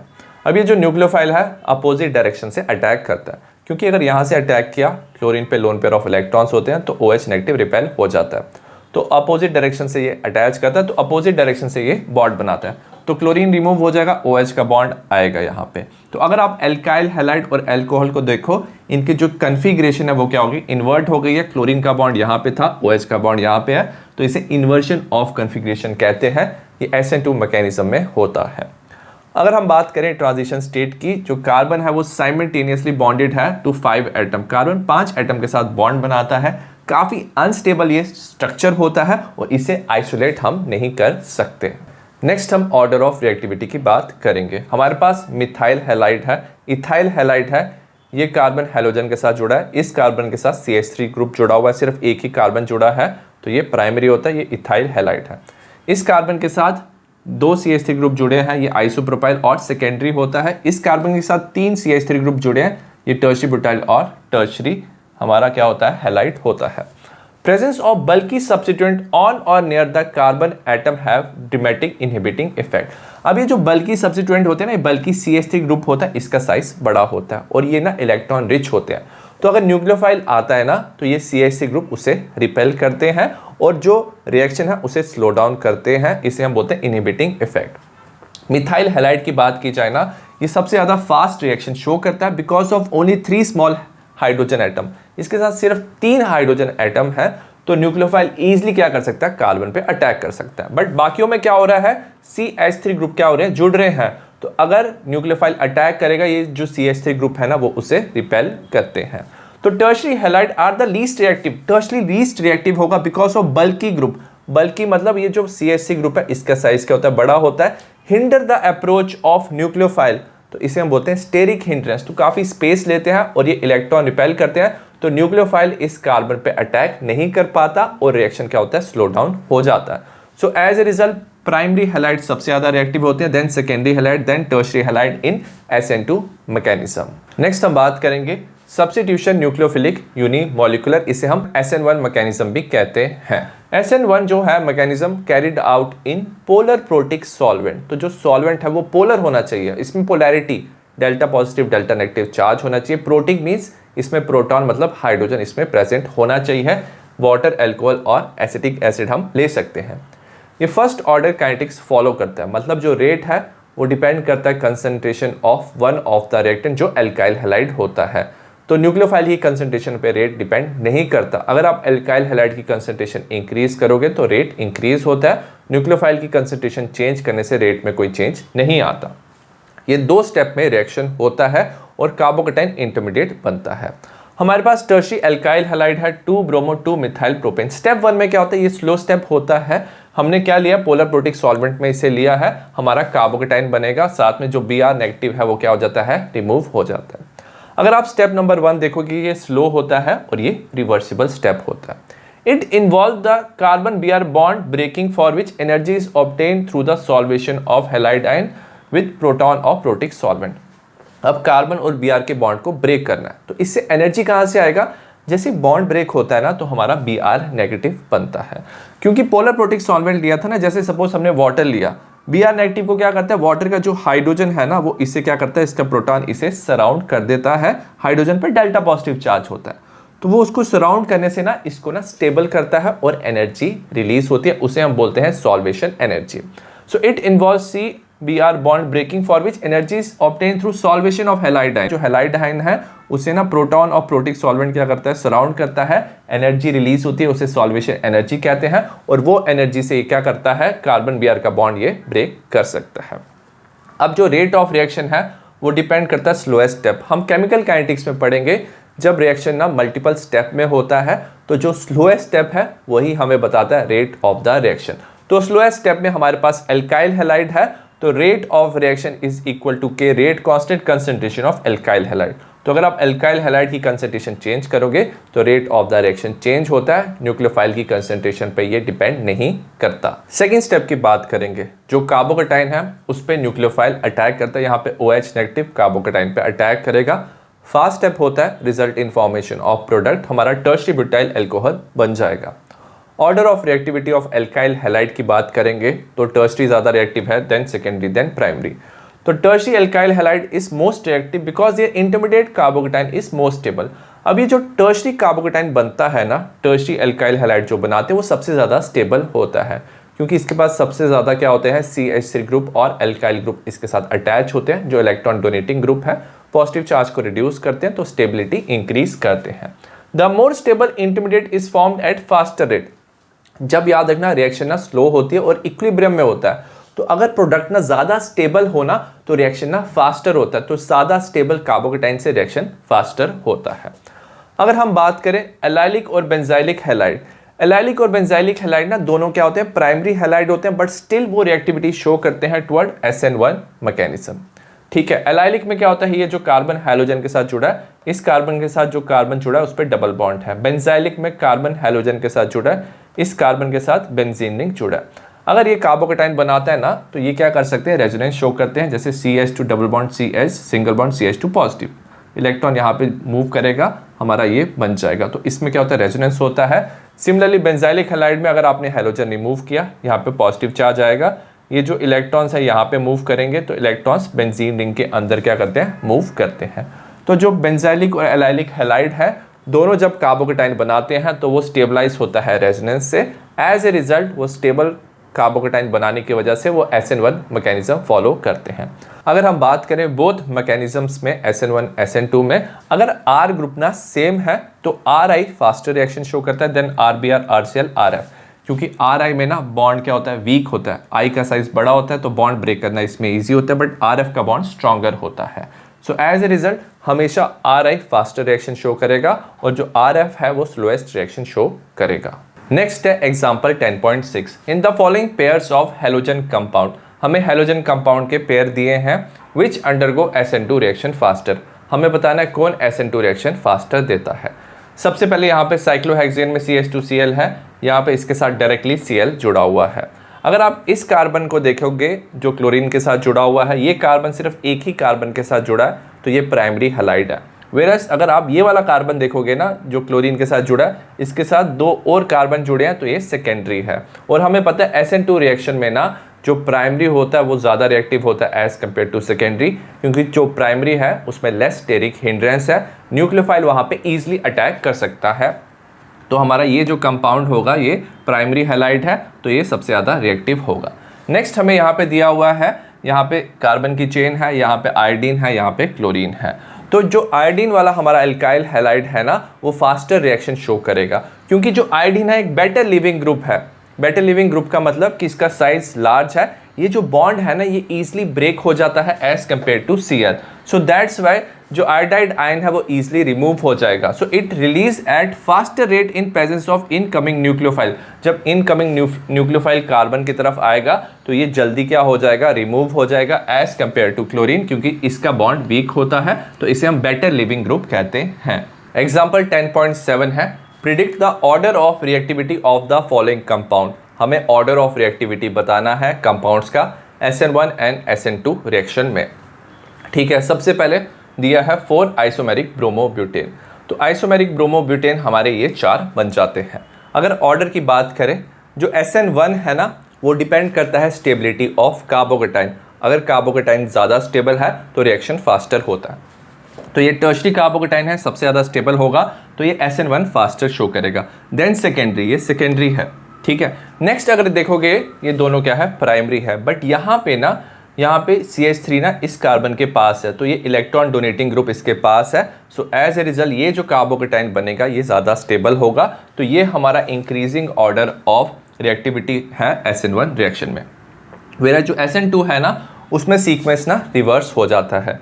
SN2 में हम देखते हैं स्टेरिक हिंड्रेंस, तो प्राइमरी जो एल्काइल हैलाइड है उसमें लेस स्टेरिक हिंड्रेंस है, तो ये सबसे ज़्यादा रिएक्टिव होगा, और जो टर्शरी है उसमें सबसे ज़्यादा स्टेरिक हिंड्रेंस है, तो ये लीस्ट रिएक्टिव होगा। नेक्स्ट हमारा है, यहाँ पे हमें ये 4 कंपाउंड दिए हैं।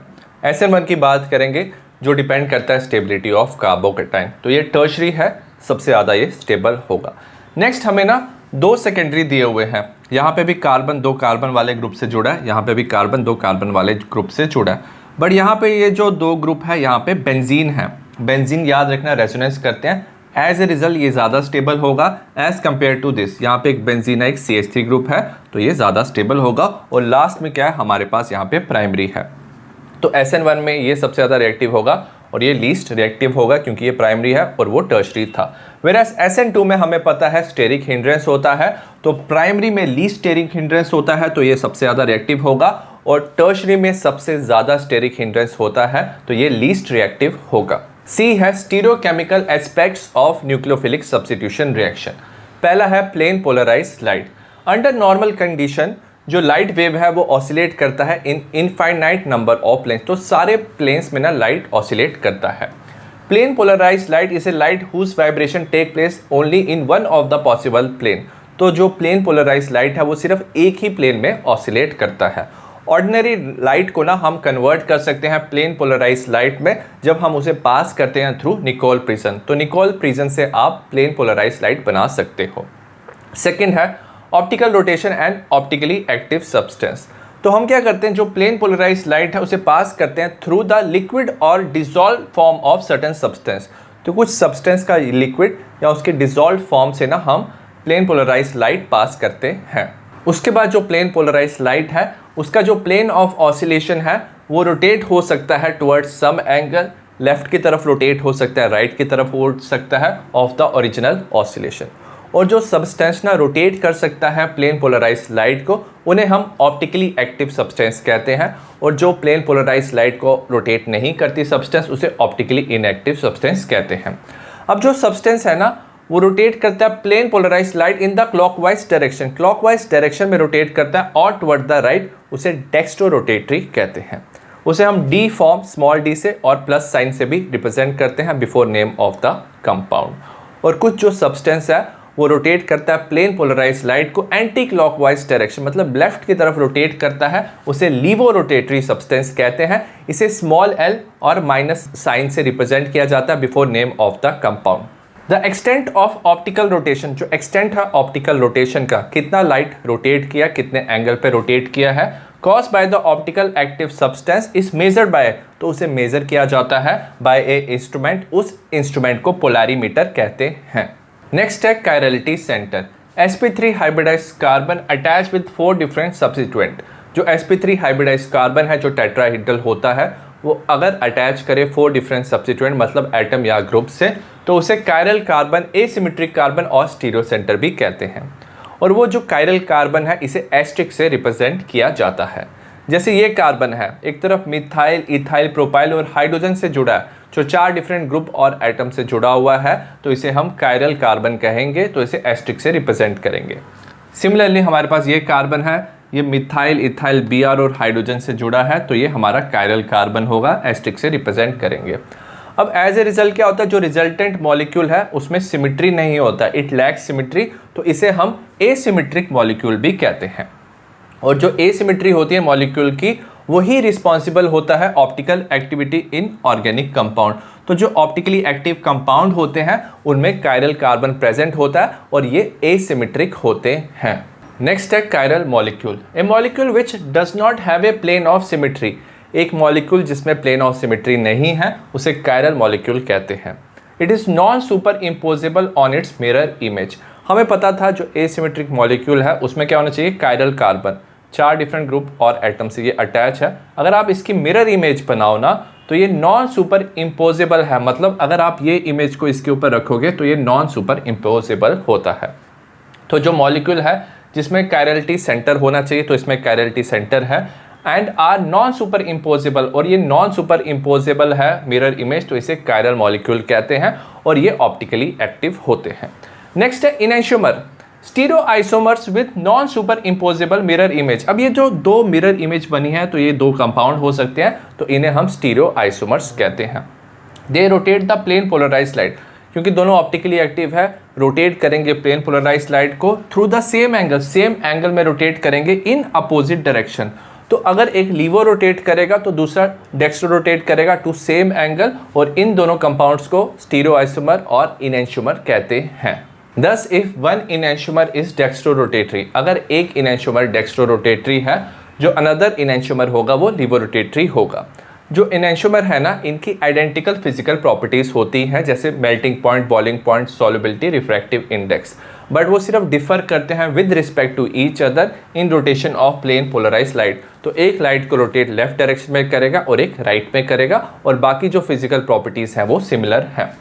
Racemic mixture, a mixture containing 2 इनैंशियोमर, अगर हमारे पास एक मिक्सचर है इनैंशियोमर, 2 इनैंशियोमर प्रेजेंट है और वो इक्वल प्रोपोर्शन में है, तो उसमें जीरो ऑप्टिकल रोटेशन होता है। जीरो ऑप्टिकल रोटेशन इसलिए होता है क्योंकि जो रोटेशन ऑफ वन आइसोमर है वो कैंसिल हो जाएगा by the rotation of another isomer. तो एक आइसोमर दूसरे आइसोमर की रोटेशन को कैंसिल कर देगा और जो कंपाउंड हमारा बनता है, मिक्सचर जो हमारा बनता है, वो ऑप्टिकली इनएक्टिव हो जाता है और इस मिक्सचर को रेसिमिक मिक्सचर कहते हैं। इसे रिप्रेजेंट किया जाता है DL और प्लस और माइनस। एग्जाम्पल है प्लस और माइनस ब्यूटेन 2 ऑल। और जो प्रोसेस है जिसमें कन्वर्ट किया जाता है इनैंशियोमर को इनटू रेसिमिक मिक्सचर, इसे रेसिमाइजेशन कहते हैं। नेक्स्ट हम कॉन्फ़िगरेशन की बात करेंगे। हमारे पास एल्काइल हैलाइड है जिसमें कायरल कार्बन है, इसमें 4 डिफरेंट ग्रुप्स और एटम प्रेजेंट है। X इसमें क्या है, न्यूक्लियोफाइल है। हम न्यूक्लियोफिलिक सब्स्टिट्यूशन कर सकते हैं Y से। सबसे पहले हम रिटेंशन की बात करेंगे। If A is the only product, suppose आपने न्यूक्लियोफिलिक सब्स्टिट्यूशन किया, सिर्फ A ही प्रोडक्ट मिला, इसे रिटेंशन इसलिए कहते हैं क्योंकि जो कॉन्फ़िगरेशन है वो क्या है, सेम है। X यहाँ पे है और Y यहाँ पे, तो सिमिलर कॉन्फ़िगरेशन है, तो इसे रिटेंशन कहते हैं। वेयरएज अगर आपका सिर्फ B प्रोडक्ट मिले, आपने न्यूक्लियोफिलिक सब्स्टिट्यूशन किया और आपका सिर्फ B प्रोडक्ट मिल रहा है, तो इसे इन्वर्जन कहते हैं क्योंकि जो कॉन्फ़िगरेशन है वो इन्वर्स हो चुका है। X यहाँ पे है, Y यहाँ पे है, तो ये इन्वर्शन कहते हैं। सो B is the only product in the reaction, तो इसे इन्वर्शन कहते हैं। रेसिमाइजेशन क्या होता है, अगर सपोज हमें A और B दोनों मिला, दोनों 50% हमें मिला, तो इसे रेसिमाइजेशन कहते हैं क्योंकि ये दोनों क्या हो जाएंगे, एक दूसरे की non superimposable mirror image होंगे। ये दोनों क्या होंगे, इनैंशियोमर होंगे। और अगर दोनों 50-50% में प्रेजेंट है तो ये रेसिमिक मिक्सचर होगा। तो mixture of A and B is racemic mixture. Next है ऑप्टिकली एक्टिव एल्काइल हैलाइड में SN2 मैकेनिज्म में प्रोडक्ट में क्या चेंज आता है उसकी कॉन्फ़िगरेशन में। सपोज SN2 मैकेनिज्म में हमारे पास क्या है, एल्काइल हैलाइड है, ये ऑप्टिकली एक्टिव है। -2 ब्रोमो ऑक्टेन, माइनस मतलब ये लीवो रोटेटरी है, ऑप्टिकली एक्टिव है। अब क्या होता है, जो न्यूक्लियोफाइल है OH नेगेटिव, वो अपोजिट डायरेक्शन से अटैक करेगा जहाँ पे Br प्रेजेंट है। क्योंकि Br पे लोन पेयर ऑफ इलेक्ट्रॉन होते हैं, तो अगर OH यहाँ से अटैक करेगा तो रिपल्शन होगा, तो OH ना अपोजिट डायरेक्शन से अटैक करता है। एज ए रिजल्ट OH ना यहाँ पे अटैच करता है और Br रिमूव हो जाता है। और यहाँ पे क्या होता है, इन्वर्शन ऑफ कॉन्फ़िगरेशन होता है। जो न्यूक्लियोफाइल है attach itself on the side opposite to one where halogen atom is present. तो हैलोजन यहाँ पे जुड़ा था, बट जो OH नेगेटिव है वो यहाँ पे जुड़ जाएगा इसकी अपोजिट डायरेक्शन में। तो OH group occupying the position opposite to what bromide has occupied. तो ये दोनों की पोजीशन क्या हो गई है, चेंज हो गई है। इसे हम बोलते हैं इन्वर्शन ऑफ कॉन्फ़िगरेशन। अब इन्वर्शन ऑफ कॉन्फ़िगरेशन में क्या होता है, अगर एल्काइल हैलाइड ऑप्टिकली एक्टिव है तो ये था -2 ब्रोमो ऑक्टेन, बट जो प्रोडक्ट बनता है वो प्लस बनता है, तो प्लस ऑक्टेन 2 ऑल। तो मतलब अगर रिएक्टेंट लीवो रोटेटरी है तो प्रोडक्ट ना डेक्स्ट्रो रोटेटरी बनता है, इसे ही इन्वर्शन ऑफ कॉन्फ़िगरेशन कहते हैं। नेक्स्ट है SN1 mechanism.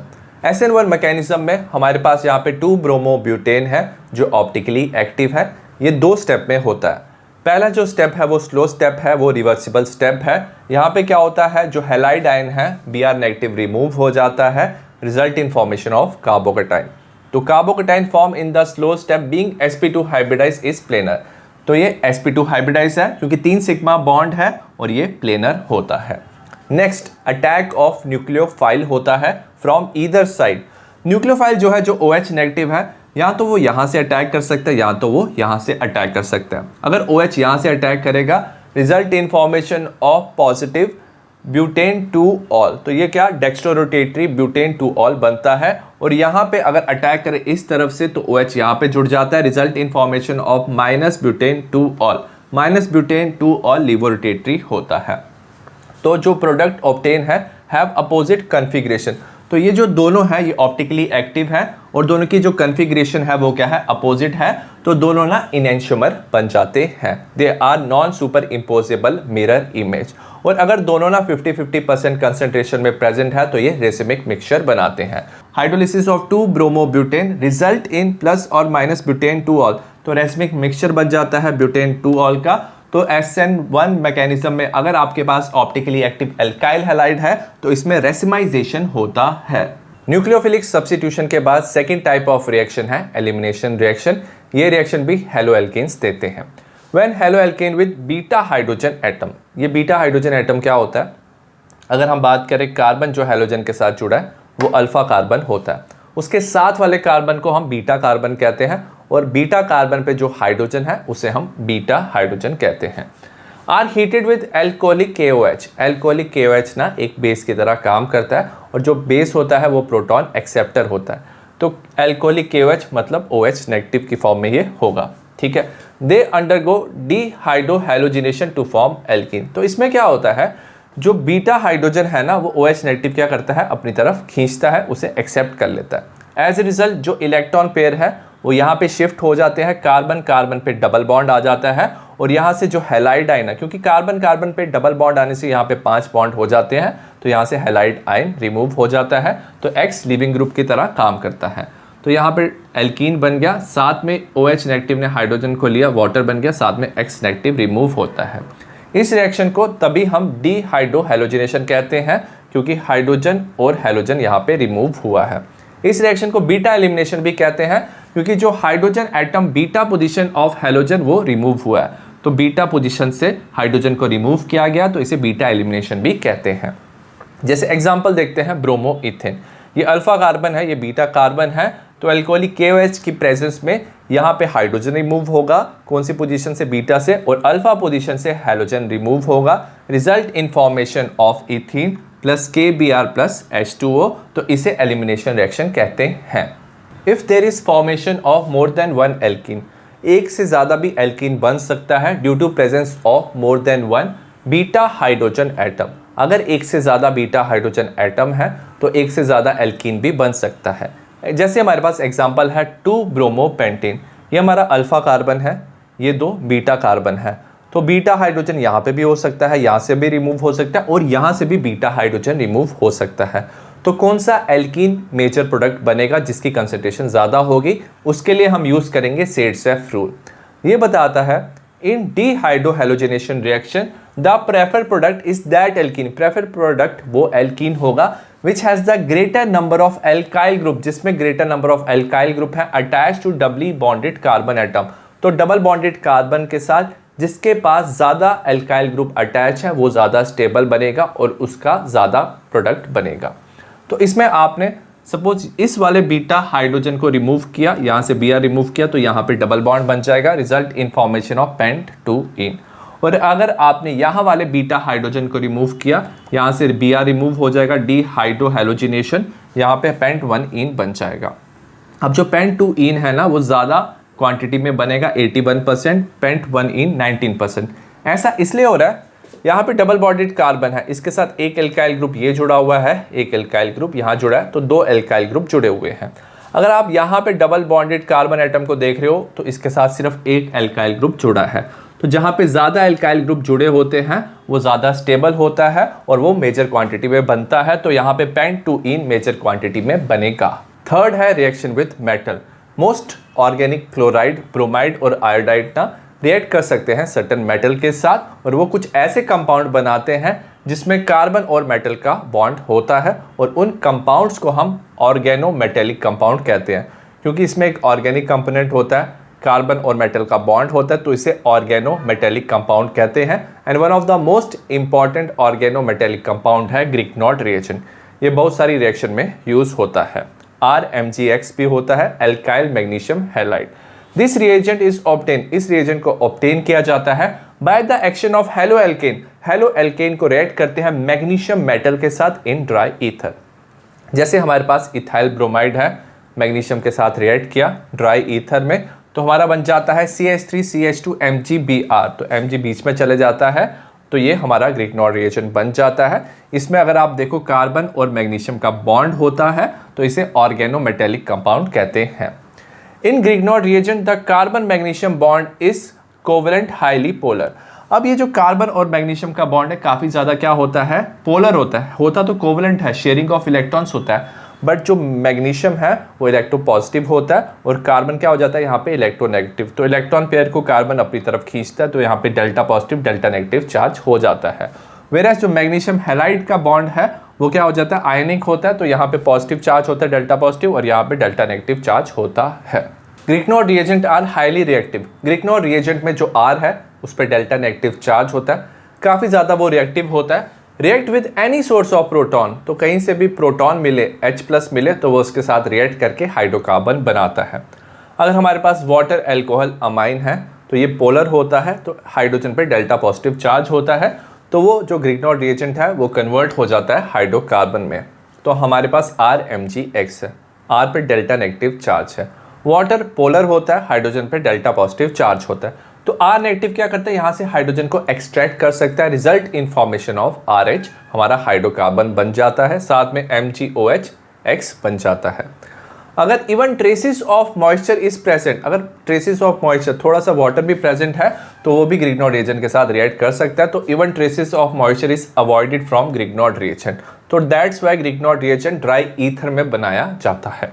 On other hand it is one of the method of converting halide to hydrocarbon, तो ये जो मेथड है इसमें हम हैलाइड को हाइड्रोकार्बन में भी कन्वर्ट कर सकते हैं। तो अगर आपके पास एल्काइल हैलाइड है तो आप उससे ग्रिग्नॉर्ड रिएजेंट बनाओगे, और अगर आप वाटर के साथ रिएक्ट करोगे तो आप उससे हाइड्रोकार्बन बना सकते हो। नेक्स्ट है वुड्स रिएक्शन।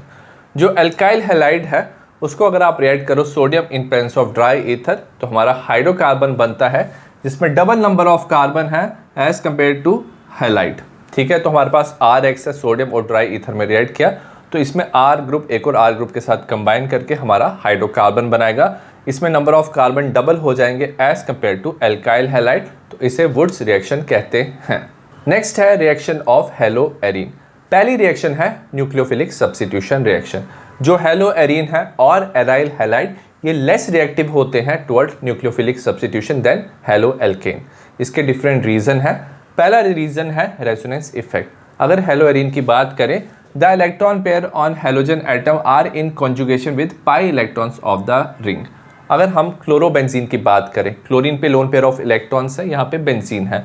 अब जो क्लोरीन के लोन पेयर ऑफ इलेक्ट्रॉन्स है वो बेंजीन रिंग के अंदर मूव कर सकते हैं, और एज ए रिजल्ट क्या होगा, ये इलेक्ट्रॉन्स यहाँ पे मूव करेंगे और पाई बॉन्ड जो है वो यहाँ पे मूव करता है उसके इलेक्ट्रॉन्स। तो यहाँ पे कॉन्जुगेशन है between the electron pair on halogen atom and pi electrons of the ring. तो इलेक्ट्रॉन जब मूव करेंगे ना तो कार्बन और क्लोरीन पे डबल बॉन्ड आ जाएगा, ये नेगेटिव चार्ज बेंजीन रिंग के अंदर मूव करता है। So as a result carbon और क्लोरीन में ना पार्शियल डबल बॉन्ड कैरेक्टर आ जाता है ड्यू टू रेजोनेंस, और जो पार्शियल डबल बॉन्ड है उसे ब्रेक करना डिफिकल्ट होता है। As a result the bond cleavage is difficult in halo arene. तो हेलो एरीन में जो बॉन्ड है उसमें पार्शियल डबल बॉन्ड कैरेक्टर है वो डिफिकल्ट है ब्रेक करने में as compare to halo alkane. Second है difference in hybridization of carbon atom in CX bond.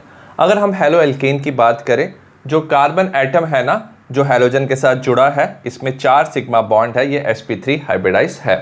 Whereas hello arene की अगर बात करें, जो कार्बन हेलोजन के साथ जुड़ा है ये sp2 हाइब्रिडाइज है।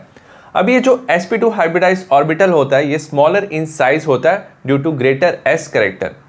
इसमें s कैरेक्टर ना 33% होता है इस ऑर्बिटल में, और यहाँ पे कितना होता है 25%। तो s कैरेक्टर यहाँ पे ग्रेटर होता है। अगर s कैरेक्टर ग्रेटर है ना तो कार्बन ज़्यादा इलेक्ट्रोनेगेटिव है, तो इलेक्ट्रॉन पेयर को ज़्यादा अपनी तरफ खींचता है। एज ए रिजल्ट जो बॉन्ड फॉर्म होता है by overlap of sp2 hybrid orbital is shorter in size. ये जो बॉन्ड बनता है क्योंकि कार्बन ज़्यादा इलेक्ट्रोनेगेटिव है ये शॉर्टर होता है, स्ट्रॉन्गर होता है than the bond form by overlap of sp3 hybrid orbital. तो इस बॉन्ड से ये बॉन्ड क्या होता है, ये वाला बॉन्ड शॉर्टर होता है, स्ट्रॉन्गर होता है। एज ए रिजल्ट ये बॉन्ड ब्रेक करना डिफिकल्ट होता है, तो halo arene easily nucleophilic substitution नहीं देते हैं। थर्ड है instability of phenyl cation. In case of halo arene phenyl cation formed as result of self ionisation will not be stabilised by resonance. अब क्या होता है, जो हेलो एरीन है अगर आपने कार्बन हेलोजन का बॉन्ड ब्रेक किया सो एज ए रिजल्ट क्या बनता है, फिनाइल कैटाइन बनता है। और ये जो फिनाइल कैटाइन बनता है ना ये रेजोनेंस से स्टेबलाइज नहीं होता, क्योंकि डबल बॉन्ड के साथ क्या है पॉजिटिव चार्ज है, तो ये रेजोनेंस नहीं कर पाता। सो SN1 mechanism is rule out. जो SN1 मैकेनिज्म है ये डिपेंड करता है स्टेबिलिटी ऑफ कार्बोकैटाइन की। तो अगर यहाँ पे फिनाइल कैटाइन जो है वो स्टेबल नहीं है तो SN1 मैकेनिज्म इसमें फॉलो नहीं हो सकता न्यूक्लियोफिलिक सब्स्टिट्यूशन में। फोर्थ है repulsive interaction. Halo arene have high electron density due to presence of delocalised pi electron. अब जो हेलो एरीन है इनमें क्या होता है, पाई बॉन्ड होते हैं और वो डीलोकलाइज होते हैं, वो मूव करते हैं inside the benzene ring. As a result वो ना इलेक्ट्रॉन रिच होता है halo arene. It is less likely for electron-rich nucleophile to approach electron-rich arene due to repulsive interaction. अब न्यूक्लियोफिलिक सब्स्टिट्यूशन में एक न्यूक्लियोफाइल आएगा, बट जो न्यूक्लियोफाइल है वो खुद क्या होता है, इलेक्ट्रॉन रिच होता है. सो एज ए रिजल्ट ना वो रिपेल करेगा इलेक्ट्रॉन रिच हेलो एरीन को ड्यू टू रिपल्सिव इंटरेक्शन, और जो न्यूक्लियोफिलिक सब्स्टिट्यूशन है वो डिफिकल्ट होता है. हमें पता है जो हेलो एरीन है वो लेस रिएक्टिव होते हैं टुवर्ड्स न्यूक्लियोफिलिक सब्स्टिट्यूशन, बट अगर हम हाई टेम्परेचर और हाई प्रेशर दें तो वो भी न्यूक्लियोफिलिक सब्स्टिट्यूशन कर सकते हैं. इसमें बात करेंगे हम रिप्लेसमेंट बाय हाइड्रोक्सिल ग्रुप. हमारे पास क्लोरोबेंजीन है, इससे हम फिनॉल बना सकते हैं. इसे हीट करते हैं aqueous solution of NaOH. High temperature लेते हैं 623 केल्विन और प्रेशर लेते हैं 300 एटमॉस्फेयर. उसके बाद हम एसिडिफिकेशन करते हैं H+ की प्रेजेंस में, तो हमारा फिनॉल बन जाता है. The presence of an electron withdrawing group. अगर हमारे पास इलेक्ट्रॉन विदड्रॉइंग ग्रुप है जैसे NO2 ग्रुप है एट ऑर्थो और पैरा पोजिशन, तो हमने पैरा पोजिशन पे NO2 डाला, ये इंक्रीज करता है रिएक्टिविटी ऑफ हेलो एरीन. इसलिए इंक्रीज करता है रिएक्टिविटी ऑफ हेलो एरीन क्योंकि ये इलेक्ट्रॉन विदड्रॉइंग है. यहाँ कार्बन और क्लोरीन के बॉन्ड को ये वीक करता है क्योंकि इलेक्ट्रॉन्स को ये अपनी तरफ खींचता है, तो ये बॉन्ड ब्रेक करना ईजी होता है. तो लो टेम्परेचर पे भी आप ये रिएक्शन कर सकते हो. तो NaOH 443 केल्विन पे आप ये रिएक्शन कर सकते हो. आप एसिडिफिकेशन करोगे, रिजल्ट इन फॉर्मेशन ऑफ, तो Cl की जगह यहाँ पे OH जुड़ जाएगा. नेक्स्ट, अगर NO2 ग्रुप जो है वो एक ऑर्थो पे प्रेजेंट है, एक पैरा पे प्रेजेंट है, ये इलेक्ट्रॉन अपनी तरफ खींचेंगे. एज ए रिजल्ट जो कार्बन और क्लोरीन का बॉन्ड है वो और वीक होगा और लेस टेम्परेचर पे ये हम रिएक्शन कर सकते हैं. NaOH लेंगे 368 केल्विन, एसिडिफिकेशन में Cl की जगह OH आ जाएगा. और लास्ट में अगर आपने ट्राई सब्स्टिट्यूशन किया है, 2 ऑर्थो और एक पैरा पोजीशन पे NO2 ग्रुप है, ये इलेक्ट्रॉन अपनी तरफ खींचेंगे, कार्बन क्लोरीन बॉन्ड को ये और ज़्यादा वीक कर देंगे. तो हम वार्म करेंगे वाटर को, एज ए रिजल्ट ये बॉन्ड ब्रेक हो जाएगा और इसकी जगह OH जुड़ जाएगा. No effect of reactivity of haloarine observed by presence of electron withdrawing group at meta position. हम जो इलेक्ट्रॉन विदड्रॉइंग ग्रुप है ना, ये ऑर्थो और पैरा पोजीशन पे ही जोड़ते हैं, मेटा पे नहीं जोड़ते. अगर मेटा पे जोड़ भी दोगे ना तो उसका कोई इफेक्ट नहीं होता न्यूक्लियोफिलिक सब्स्टिट्यूशन में.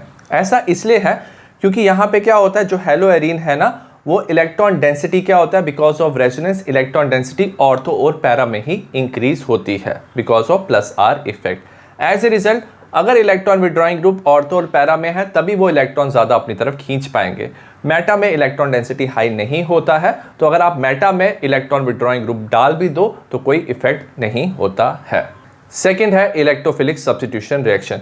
जो एराइल हैलाइड है वो अंडरगो करते हैं इलेक्ट्रोफिलिक सब्स्टिट्यूशन रिएक्शन क्योंकि जो हेलोजन एटम प्रेजेंट होता है रिंग में वो डायरेक्ट करता है इनकमिंग सब्स्टिट्यूएंट, इनकमिंग इलेक्ट्रोफाइल को ऑर्थो पैरा पोजीशन में. ऐसा इसलिए होता है क्योंकि यहाँ पे जो हेलोजन है उस पे लोन पेयर ऑफ इलेक्ट्रॉन्स होते हैं, तो ये ना कॉन्जुगेशन होता है बेंजीन रिंग के, ये इलेक्ट्रॉन बेंजीन रिंग की तरफ भेजता है, इसे +R इफेक्ट कहते हैं. एज ए रिजल्ट यहाँ पे डबल बॉन्ड आता है, ये इलेक्ट्रॉन यहाँ पे मूव करते हैं, तो ऑर्थो पोजीशन पे इलेक्ट्रॉन डेंसिटी इंक्रीज होती है. फिर ये इलेक्ट्रॉन यहाँ मूव करेंगे, ये पाई इलेक्ट्रॉन यहाँ पे आएंगे, पैरा पोजीशन पे इलेक्ट्रॉन डेंसिटी इंक्रीज होगी. फिर ऑर्थो पे, तो ऑर्थो पैरा पोजीशन पे इलेक्ट्रॉन डेंसिटी इंक्रीज होती है. सो एज ए रिजल्ट जो इनकमिंग इलेक्ट्रोफाइल है वो ऑर्थो पैरा पे जुड़ जाता है. ड्यू टू रेजोनेंस जो इलेक्ट्रॉन डेंसिटी इंक्रीज होता है more at ortho para position than the meta position, तो इसे हम ऑर्थो पैरा डायरेक्टिंग कहते हैं. बट जो एराइल हैलाइड है ना वो लेस रिएक्टिव होते हैं बेंजीन से टुवर्ड्स इलेक्ट्रोफिलिक सब्स्टिट्यूशन रिएक्शन. तो बेंजीन में इलेक्ट्रोफिलिक सब्स्टिट्यूशन ना ईजी होता है as compare to aryl halide. Aryl halide में अगर आप ये रिएक्शन करोगे काफ़ी स्लो होता है और ड्रास्टिक कंडीशन चाहिए, मतलब हाई टेम्परेचर और प्रेशर चाहिए. ऐसा इसलिए होता है क्योंकि यहाँ पे ना ये जो हेलोजन होता है ना ये साथ में शो करता है -I इफेक्ट, ये इलेक्ट्रोनेगेटिव होता है, तो ये इलेक्ट्रॉन डेंसिटी को ना अपनी तरफ भी खींचता है, बेंजीन रिंग की तरफ भी भेजता है बट अपनी तरफ भी खींचता है. सो ओवरऑल बेंजीन रिंग में इलेक्ट्रॉन डेंसिटी कम करता है.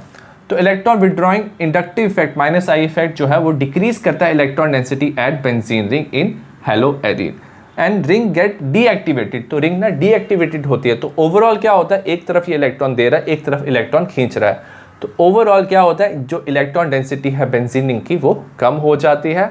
होता तो ऑर्थो पैरा डायरेक्टिंग है बट इलेक्ट्रॉन डेंसिटी यहाँ पे कम होती है as compare to benzene. So that's why ये जो है ये लेस रिएक्टिव होते हैं towards electrophilic substitution than benzene. Electrophilic substitution में पहला रिएक्शन है हैलोजिनेशन. हमने क्लोरोबेंजीन लिया, साथ में chlorine in presence of anhydrous FeCl3. Anhydrous FeCl3 electron deficient होता है, ये लुईस एसिड होता है। तो ये क्या करता है, Cl2 में से Cl नेगेटिव ये अपनी तरफ ले लेता है, Cl प्लस बचता है, वो जो इलेक्ट्रोफाइल है ऑर्थो पैरा पोजीशन पे जुड़ जाता है। तो पैरा या ऑर्थो पोजीशन पे Cl जुड़ जाएगा, result in formation of 1,4 dichlorobenzene and 1,2 dichlorobenzene. ये जो पैरा बनता है ये ज़्यादा सिमेट्रिकल होता है, तो ये मेजर क्वांटिटी में बनता है, और जो ऑर्थो है वो माइनर क्वांटिटी में बनता है। सेकेंड है नाइट्रेशन, क्लोरोबेंजीन है, हम कंसनट्रेटेड नाइट्रिक एसिड और कंसनट्रेटेड सल्फ्यूरिक एसिड लेंगे, तो इसमें NO2 प्लस इलेक्ट्रोफाइल बनता है जो ऑर्थो पैरा पोजीशन पे जुड़ जाता है। तो ऑर्थो पोजीशन पे NO2 जुड़ सकता है, पैरा पोजीशन पे NO2 जुड़ सकता है, result in formation of 1-chloro-2 nitrobenzene 1-chloro-4 nitrobenzene. ये माइनर क्वांटिटी में बनेगा, क्योंकि ये पैरा है तो ये मेजर क्वांटिटी में बनेगा। थर्ड है सल्फोनेशन, क्लोरोबेंजीन को अगर आप कंसनट्रेटेड H2SO4 के साथ हीट करते हो तो सल्फोनेशन होता है, SO3H ग्रुप ऑर्थो और पैरा पोजीशन पे जुड़ जाता है। ऑर्थो पे जुड़ेगा तो बनेगा 2-chlorobenzyl सल्फोनिक एसिड, ये माइनर प्रोडक्ट होगा, और अगर पैरा पे जुड़ेगा result in formation of 4-chlorobenzyl sulphonic acid, ये मेजर प्रोडक्ट होगा। नेक्स्ट है फ्रीडल क्राफ्ट रिएक्शन। सबसे पहले एल्काइलेशन, एल्काइलेशन में जो एल्काइल ग्रुप है वो एज ए इलेक्ट्रोफाइल काम करता है, R पॉजिटिव। तो क्लोरोबेंजीन है CH3Cl, anhydrous AlCl3, anhydrous AlCl3 electron deficient होता है, तो Cl नेगेटिव यहाँ पे जाएगा, CH3 प्लस बनेगा इलेक्ट्रोफाइल, और तो पैरा पोजीशन पे ये अटैक करेगा, result in formation of 1-chloro-2 methyl benzene 1-chloro-4 methyl benzene, और ये मेजर प्रोडक्ट बनेगा। सिमिलरली एसाइलेशन में RCO ग्रुप जो है वो बेंजीन रिंग पे अटैक करता है, क्योंकि वो इलेक्ट्रोफाइल बनाता है। तो यहाँ पे क्लोरोबेंजीन है CH3COCl, एनहाइड्रस AlCl3, तो Cl नेगेटिव यहाँ पे जाता है, हमारा CH3CO प्लस बनता है जो ऑर्थो पैरा पे अटैक करता है, और ये जो बेंजीन के साथ COCH3 ग्रुप है इसे एसीटोफिनोन भी कहते हैं। तो ये होगा 2-chloroacetophenone, ये 4-chloroacetophenone, और 4-chloroacetophenone जो है वो पैरा है, तो ये मेजर क्वांटिटी में बनेगा। थर्ड रिएक्शन ऑफ हेलोएरीन है रिएक्शन विद मेटल। इसमें सबसे पहले हम बात करेंगे वुड्स-फिटिग रिएक्शन की। हम मिक्सचर लेंगे एल्काइल हैलाइड का RX का और एराइल हैलाइड का मिक्सचर लेंगे, इसे रिएक्ट करेंगे sodium in presence of dry ether, result in formation of alkyl arene. तो क्या हो जाएगा, यहाँ पे जो R ग्रुप है ना वो एराइल ग्रुप, ये बेंजीन रिंग के साथ ये R ग्रुप जुड़ जाएगा, result in formation of alkyl arene बन जाएगा, साथ में NaX। सो इससे ना आप टॉलिन बना सकते हो। सपोज आपने क्लोरोबेंजीन लिया होता साथ में CH3Cl, तो आप सोडियम और ईथर के साथ रिएक्ट करते तो यहाँ पे CH3 ग्रुप जुड़ जाता, रिजल्ट इन फॉर्मेशन ऑफ टॉलिन, तो आप टॉलिन बना सकते हो। नेक्स्ट है फिटिग रिएक्शन। इसमें सिर्फ आप एराइल हैलाइड लेते हो और उसे ट्रीट करते हो, रिएक्ट करते हो sodium in dry ether. As a result क्या होता है, जो दो एराइल ग्रुप है, जो दो बेंजीन रिंग है वो आपस में ज्वाइन कर जाते हैं। तो एराइल हैलाइड लिया, दो होंगे, सोडियम ड्राई ईथर के साथ रिएक्ट किया तो दो जो एराइल ग्रुप हैं आपस में कंबाइन कर जाएंगे, result in formation of diphenyl plus 2 NaX, तो इसे फिटिग रिएक्शन कहते हैं। नेक्स्ट है intext question 10.7, which alkyl halide from the following pair are react more toward SN2 mechanism, explain. हमें 3 पेयर ऑफ एल्काइल हैलाइड दिए हैं और हमें बताना कौन ज़्यादा रिएक्टिव है टुवर्ड SN2 मैकेनिज्म, हमें एक्सप्लेन करना है। सबसे पहले आपको पता होना चाहिए SN2 मैकेनिज्म में प्राइमरी ज़्यादा रिएक्टिव होता है देन सेकेंडरी देन टर्शरी, क्योंकि जो प्राइमरी है उसमें लेस स्टेरिक हिंड्रेंस होता है और टर्शरी में सबसे ज़्यादा स्टेरिक हिंड्रेंस होता है। पहले की बात करेंगे, यहाँ पे ये प्राइमरी है, यहाँ पे ये सेकेंडरी है। जो प्राइमरी होगा उसमें लेस स्टेरिक हिंड्रेंस है, क्योंकि जो न्यूक्लियोफाइल है वो इस कार्बन पे इजीली अटैक कर सकता है। बट सेकेंडरी में क्या होता है, इस कार्बन के साथ 2 कार्बन वाले ग्रुप जुड़े हुए हैं, तो यहाँ पे न्यूक्लियोफाइल का अटैक थोड़ा डिफिकल्ट होता है। तो primary halide less steric hindrance show करेगा और ये ज़्यादा रिएक्टिव होगा। नेक्स्ट बात करेंगे, यहाँ पे हमें सेकेंडरी दिया, टर्शरी दिया। अब सेकेंडरी हैलाइड क्या होगा, रिएक्ट करेगा faster than the tertiary halide, क्योंकि टर्शरी में अगर आप देखोगे यहाँ पे 3 तरफ CH3 ग्रुप अटैच है, तो न्यूक्लियोफाइल जब आएगा ना तो CH3 उसको रिपेल करेगा, न्यूक्लियोफिलिक सब्स्टिट्यूशन डिफिकल्ट हो जाएगा। तो एज ए रिजल्ट जो सेकेंडरी हैलाइड होगा वो ज़्यादा रिएक्टिव होगा टुवर्ड SN2 मैकेनिज्म। थर्ड की बात करेंगे, यहाँ पे अगर आप देखो ये वाला जो कार्बन है, ये वाला कार्बन है, दोनों कार्बन क्या है, प्राइमरी है। अब दोनों प्राइमरी है तो अब हम क्या देखेंगे, जो ब्रांच में CH3 ग्रुप है कौन क्लोजर है to the Br, presence of methyl group closer to the halide group. अगर ये जो मिथाइल ग्रुप है ना हैलाइड के क्लोजर है, तो एज ए रिजल्ट क्या होगा, ये इंक्रीज करता है स्टेरिक हिंड्रेंस। तो CH3 ग्रुप जितना यहाँ पे पास होगा ना, उतना ज़्यादा न्यूक्लियोफाइल का जो अटैक होगा वो डिफिकल्ट होगा, यहाँ पे दूर है। सो एज ए रिजल्ट क्या होगा, it decreases rate of SN2 mechanism. तो इसमें ज़्यादा स्टेरिक हिंड्रेंस है, इसमें लेस स्टेरिक हिंड्रेंस है। तो ये जो फर्स्ट वाला है, क्योंकि इसमें लेस स्टेरिक हिंड्रेंस है, ये ज़्यादा रिएक्टिव होगा टुवर्ड SN2 मैकेनिज्म। क्वेश्चन 10.8 है, in the following pair of halogen compound which compound undergo faster SN1 reaction. हमें बताना कौन सा कंपाउंड फास्टर SN1 रिएक्शन दे रहा है। तो याद रखना SN1 रिएक्शन में इंटरमीडिएट बनता है कार्बोकेटाइन, और जितना ज़्यादा स्टेबल कार्बोकेटाइन है उतना ज़्यादा रिएक्शन फास्टर होता है। तो यहाँ पे टर्शियरी एल्काइल हैलाइड है, यहाँ पे सेकेंडरी एल्काइल हैलाइड है। तो टर्शियरी एल्काइल हैलाइड जो है वो रिएक्ट करेगा फास्टर SN1 मैकेनिज्म में, क्योंकि ये जो कार्बोकेटाइन बनाएगा वो टर्शियरी कार्बोकेटाइन बनाएगा, उसकी ज़्यादा स्टेबिलिटी होती है एज कम्पेयर टू सेकेंडरी। इसकी बात करेंगे, यहाँ पे देखो, यहाँ पे सेकेंडरी है, यहाँ पे प्राइमरी एल्काइल हैलाइड है। तो सेकेंडरी एल्काइल हैलाइड जो है वो ज़्यादा फास्टर रिएक्शन शो करेगा, क्योंकि ये बनाएगा सेकेंडरी कार्बोकेटाइन, और जो सेकेंडरी कार्बोकेटाइन है वो ज़्यादा स्टेबल होगा as compare to primary carbocation, तो ये फास्टर रिएक्शन शो करेगा। 10.9 इंटेक्स क्वेश्चन की बात करेंगे, identify A, B, C, D, E, R dash in the following. सबसे पहले की बात करेंगे, हमें A और इसमें B बताना है। हमने साइक्लोहेक्साइल ब्रोमाइड दिया, मैग्नीशियम ट्राई ईथर, तो ये कंबाइन करके ना ग्रिग्नॉर्ड रिएजेंट बनाएगा। जो मैग्नीशियम है यहाँ पे चला जाता है, तो हमारा ग्रिग्नॉर्ड रिएजेंट बन जाएगा। ठीक है, नेक्स्ट क्या होता है, ग्रिग्नॉर्ड रिएजेंट पे ये जो कार्बन है मैग्नीशियम के साथ जुड़ा है, इस पर डेल्टा नेगेटिव चार्ज है, मैग्नीशियम में डेल्टा पॉजिटिव चार्ज है। हमने वाटर लिया, वाटर से ये क्या करेगा, प्रोटॉन को एक्सट्रैक्ट करेगा। इस पर डेल्टा नेगेटिव चार्ज है, तो ये हाइड्रोजन एक्सट्रैक्ट करके हमारा साइक्लोहेक्सेन बनाएगा। नेक्स्ट में हमें यहाँ पे R बताना, क्या R होगा, RBrMg ड्राई ईथर के साथ आप रिएक्ट करो तो आपका C जो है वो ग्रिग्नॉर्ड रिएजेंट बनेगा। हम यहाँ पे D2O ले रहे हैं, जो वाटर है सिमिलरली D2O होता है। हाइड्रोजन की जगह हम यहाँ पे ड्यूटेरियम लेते हैं, जो हाइड्रोजन का आइसोटोप होता है। रिएक्ट करके हमें ये प्रोडक्ट मिलेगा। हमें प्रोडक्ट मिल गया, अब हम ना C बताएंगे, C क्या होगा। अब ये जो प्रोडक्ट मिला है इसमें क्या होगा, ये वाला जो कार्बन है उसने ड्यूटेरियम को एक्सट्रैक्ट किया, जैसे पिछले वाले में ये वाले कार्बन ने ड्यूटेरियम को एक्सट्रैक्ट किया, तो ग्रिग्नॉर्ड रिएजेंट में जो MgBr होना चाहिए वो इसी कार्बन के साथ जुड़ा होना चाहिए। तो हमारा हो जाएगा CH3 MgBr, सेंटर वाले कार्बन के साथ MgBr जुड़ा है, तभी क्या हो सकता है, ये जो C है ना कार्बन है, ये इस ड्यूटेरियम को एक्सट्रैक्ट कर सकते हैं, जैसे हाइड्रोजन यहाँ पे किया था। ठीक है, तो ये हमारा ग्रिग्नॉर्ड रिएजेंट हो जाएगा। तो इनिशियली जो R होगा वो क्या होगा, CH3 यहाँ पे Br होगा, क्योंकि जब CH के साथ Br है मैग्नीशियम ड्राई ईथर में आप रिएक्ट करोगे तो यहाँ पे मैग्नीशियम चला जाएगा, result in formation of this Grignard reagent. तो हमारा ये R हो जाएगा, ये ऊपर वाला ग्रुप, और ये हमारा C हो जाएगा। थर्ड क्वेश्चन है, हमें R-X दिया, सोडियम ईथर के साथ रिएक्ट किया, तो ये हमारा प्रोडक्ट बन रहा है। तो इसमें वुड्स रिएक्शन हो रहा है, तो R- ना अनदर R- के साथ कंबाइन करके ये प्रोडक्ट बना रहा है। नेक्स्ट Mg के साथ रिएक्ट किया, तो R-X Mg के साथ बना देगा ग्रिग्नॉर्ड रिएजेंट, H2 के साथ हमारा E बनेगा। अब सबसे पहले हम R- क्या है, अब R- अनदर R- के साथ कंबाइन कर रहा है, तो ये हमारा क्या बन रहा था, प्रोडक्ट बन रहा था। तो अगर आप इनिशियल एल्काइल हैलाइड बनाना चाहते हो ना, तो इसे ना आप सिमेट्रिकली डिवाइड कर दोगे। डिवाइड कर दिए, यहाँ पे कार्बन के साथ 3 CH3 ग्रुप है, तो यहाँ पे आप क्या करोगे, इस कार्बन के साथ आप हैलोजन जोड़ दोगे। तो एज ए रिजल्ट क्या हो जाएगा, ये हमारा इनिशियल एल्काइल हैलाइड बनेगा। तो अगर आप इस एल्काइल हैलाइड को दूसरे एल्काइल हैलाइड के साथ कंबाइन करते हो, सिमिलरली सोडियम ड्राई ईथर में वुड्स रिएक्शन में क्या होगा, 2 कंबाइन करके ये हमारा प्रोडक्ट बना देंगे। नेक्स्ट मैग्नीशियम के साथ रिएक्ट करेंगे, तो मैग्नीशियम इस कार्बन के साथ जुड़ जाएगा, ग्रिग्नॉर्ड रिएजेंट बनाएगा, तो CMgX बन जाएगा। कार्बन पे डेल्टा नेगेटिव चार्ज है, तो वाटर से हाइड्रोजन ये एक्सट्रैक्ट करेगा, रिजल्ट इन फॉर्मेशन ऑफ इस कार्बन के साथ CH3 और यहाँ से हाइड्रोजन लेने से यहाँ पे हाइड्रोजन आ गया, तो ये हमारा प्रोडक्ट बन जाएगा। नेक्स्ट है पॉली हैलोजन कंपाउंड।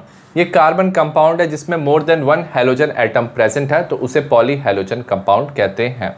सबसे पहला है डाइक्लोरोमीथेन, इसे मिथाइलिन क्लोराइड भी कहते हैं, CH2Cl2। इसे एज ए सॉल्वेंट हम यूज़ कर सकते हैं, इसे पेंट रिमूवर भी यूज़ करते हैं, एंड प्रोपेलेंट इन एरोसोल, तो जो स्प्रे है उसमें भी इसे यूज़ किया जाता है, डिओडेंट एंड स्प्रे में। हार्मफुल इफेक्ट क्या है, ये जो है ना, ये ना CNS सेंट्रल नर्वस सिस्टम को इफेक्ट कर सकता है। अगर लोअर लेवल है ना एयर में, तो इसका तो ये इम्पार्ट कर सकता है हेयरिंग, तो हेयरिंग में प्रॉब्लम आ सकती है, विजन में प्रॉब्लम आ सकती है। और अगर इसका लेवल हाई है एयर में तो ये डिजीनेस, चक्कर आ सकता है, नॉजिया मतलब अनकंफर्टेबल फीलिंग आ सकती है, टिंगलिंग हो सकती है, नमनेस हो सकती है फिंगर एंड टोस में।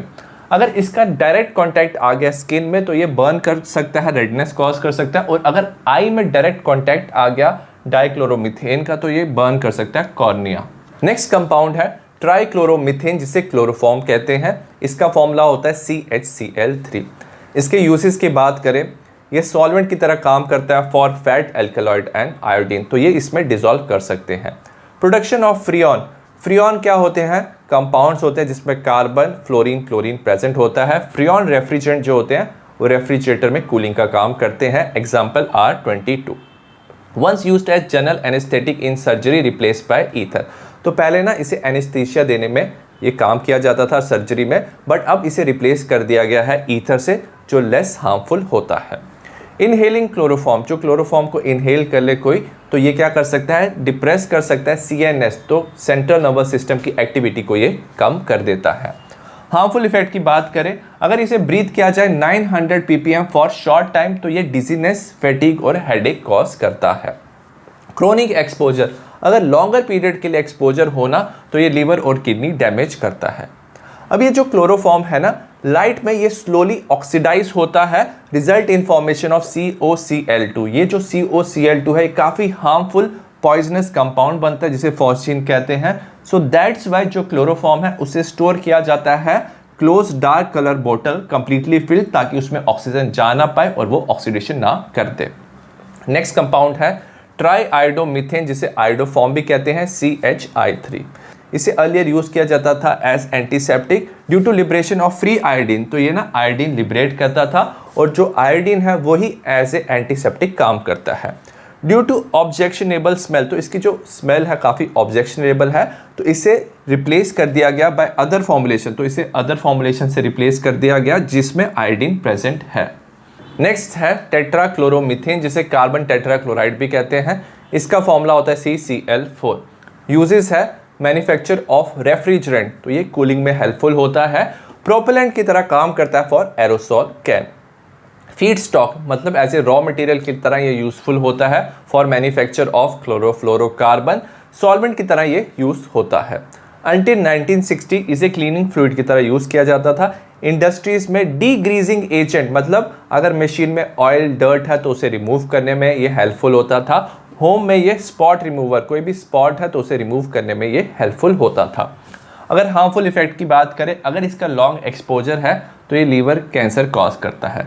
कॉमन इफेक्ट, अगर किसी ने ये इनहेल कर लिया तो ये डिजीनेस, लाइट हेडेक, नॉसिया और वॉमिटिंग कॉज करता है, तो ये परमानेंट डैमेज नर्व को कॉज कर सकता है।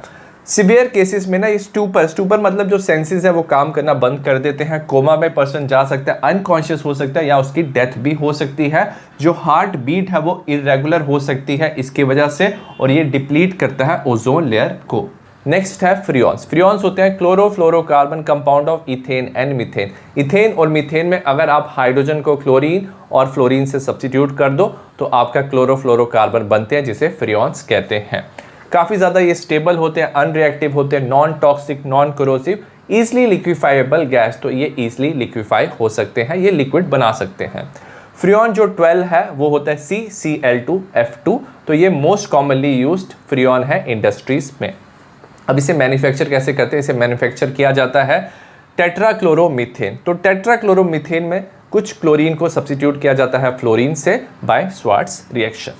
नेक्स्ट, इसे यूज़ किया जाता है एरोसॉल प्रोपेलेंट में, रेफ्रिजरेशन में मतलब कूलिंग में ये यूज़ किया जाता है, एयर कंडीशनिंग में भी ये कूलिंग में यूज़ किया जाता है। अब ये जो होते हैं ना फ्रियोन्स, ये ना डिफ्यूज़ हो सकते हैं रेफ्रिजरेटर या एयर कंडीशनर से, ये जा सकते हैं अनचेंज इन स्ट्रेटोस्फेयर। तो स्ट्रेटोस्फेयर में क्योंकि ये रिएक्टिव नहीं होते तो वहाँ पे चले जाते हैं, वहाँ पे ये इनिशिएट करते हैं chain reaction with ozone, ozone के साथ एक चेन रिएक्शन इनिशिएट करते हैं और ये डिप्लीट करते हैं ओजोन लेयर को। नेक्स्ट कंपाउंड है DDT, ये है P, डाइक्लोरोडाइफिनाइल। तो अगर आप देखोगे फिनाइल की पैरा पोजीशन पे क्या है, क्लोरीन अटैच है, डाइक्लोरोडाइफिनाइल, ट्राइक्लोरोइथेन, तो कार्बन है, यहाँ पे 3 क्लोरीन है, तो ये ट्राइक्लोरोइथेन, इसे DDT कहते हैं। प्रेपरेशन होता है condensation of chloral with chlorobenzene in H2SO4। Properties क्या होता है, ये इफेक्टिव होता है अगेंस्ट मॉस्किटो जो मलेरिया स्प्रेड करते हैं, और ये इफेक्टिव हो सकता है लाइस जो डिजीज़ कॉज करता है टाइफस। हार्मफुल इफेक्ट की बात करेंगे, जो मैनी स्पीशीज ऑफ इंसेक्ट है ना, उन्होंने डेवलप किया है रेजिस्टेंस अगेंस्ट द डीडीटी। काफ़ी ज़्यादा टॉक्सिक होते हैं टुवर्ड्स द फिश, काफ़ी ज़्यादा स्टेबल हैं, फैट सॉल्युबल होते हैं, so as a result not metabolised by animal. तो स्टेबल और फैट सॉल्युबल होने की वजह से ये एनिमल इसको मेटाबोलाइज नहीं करते और ये डिपॉजिट हो जाते हैं और स्टोर हो जाते हैं फैटी टिश्यू में, और इसे बैन किया गया है यूएस में इन 1973। आई होप आपको इस चैप्टर का वन शॉट समझ आया हो। सिमिलर टाइप ऑफ वीडियो आपको बाकी चैप्टर के मिलेंगे, डिस्क्रिप्शन में लिंक मिलेगा। सी यू एंड बाय।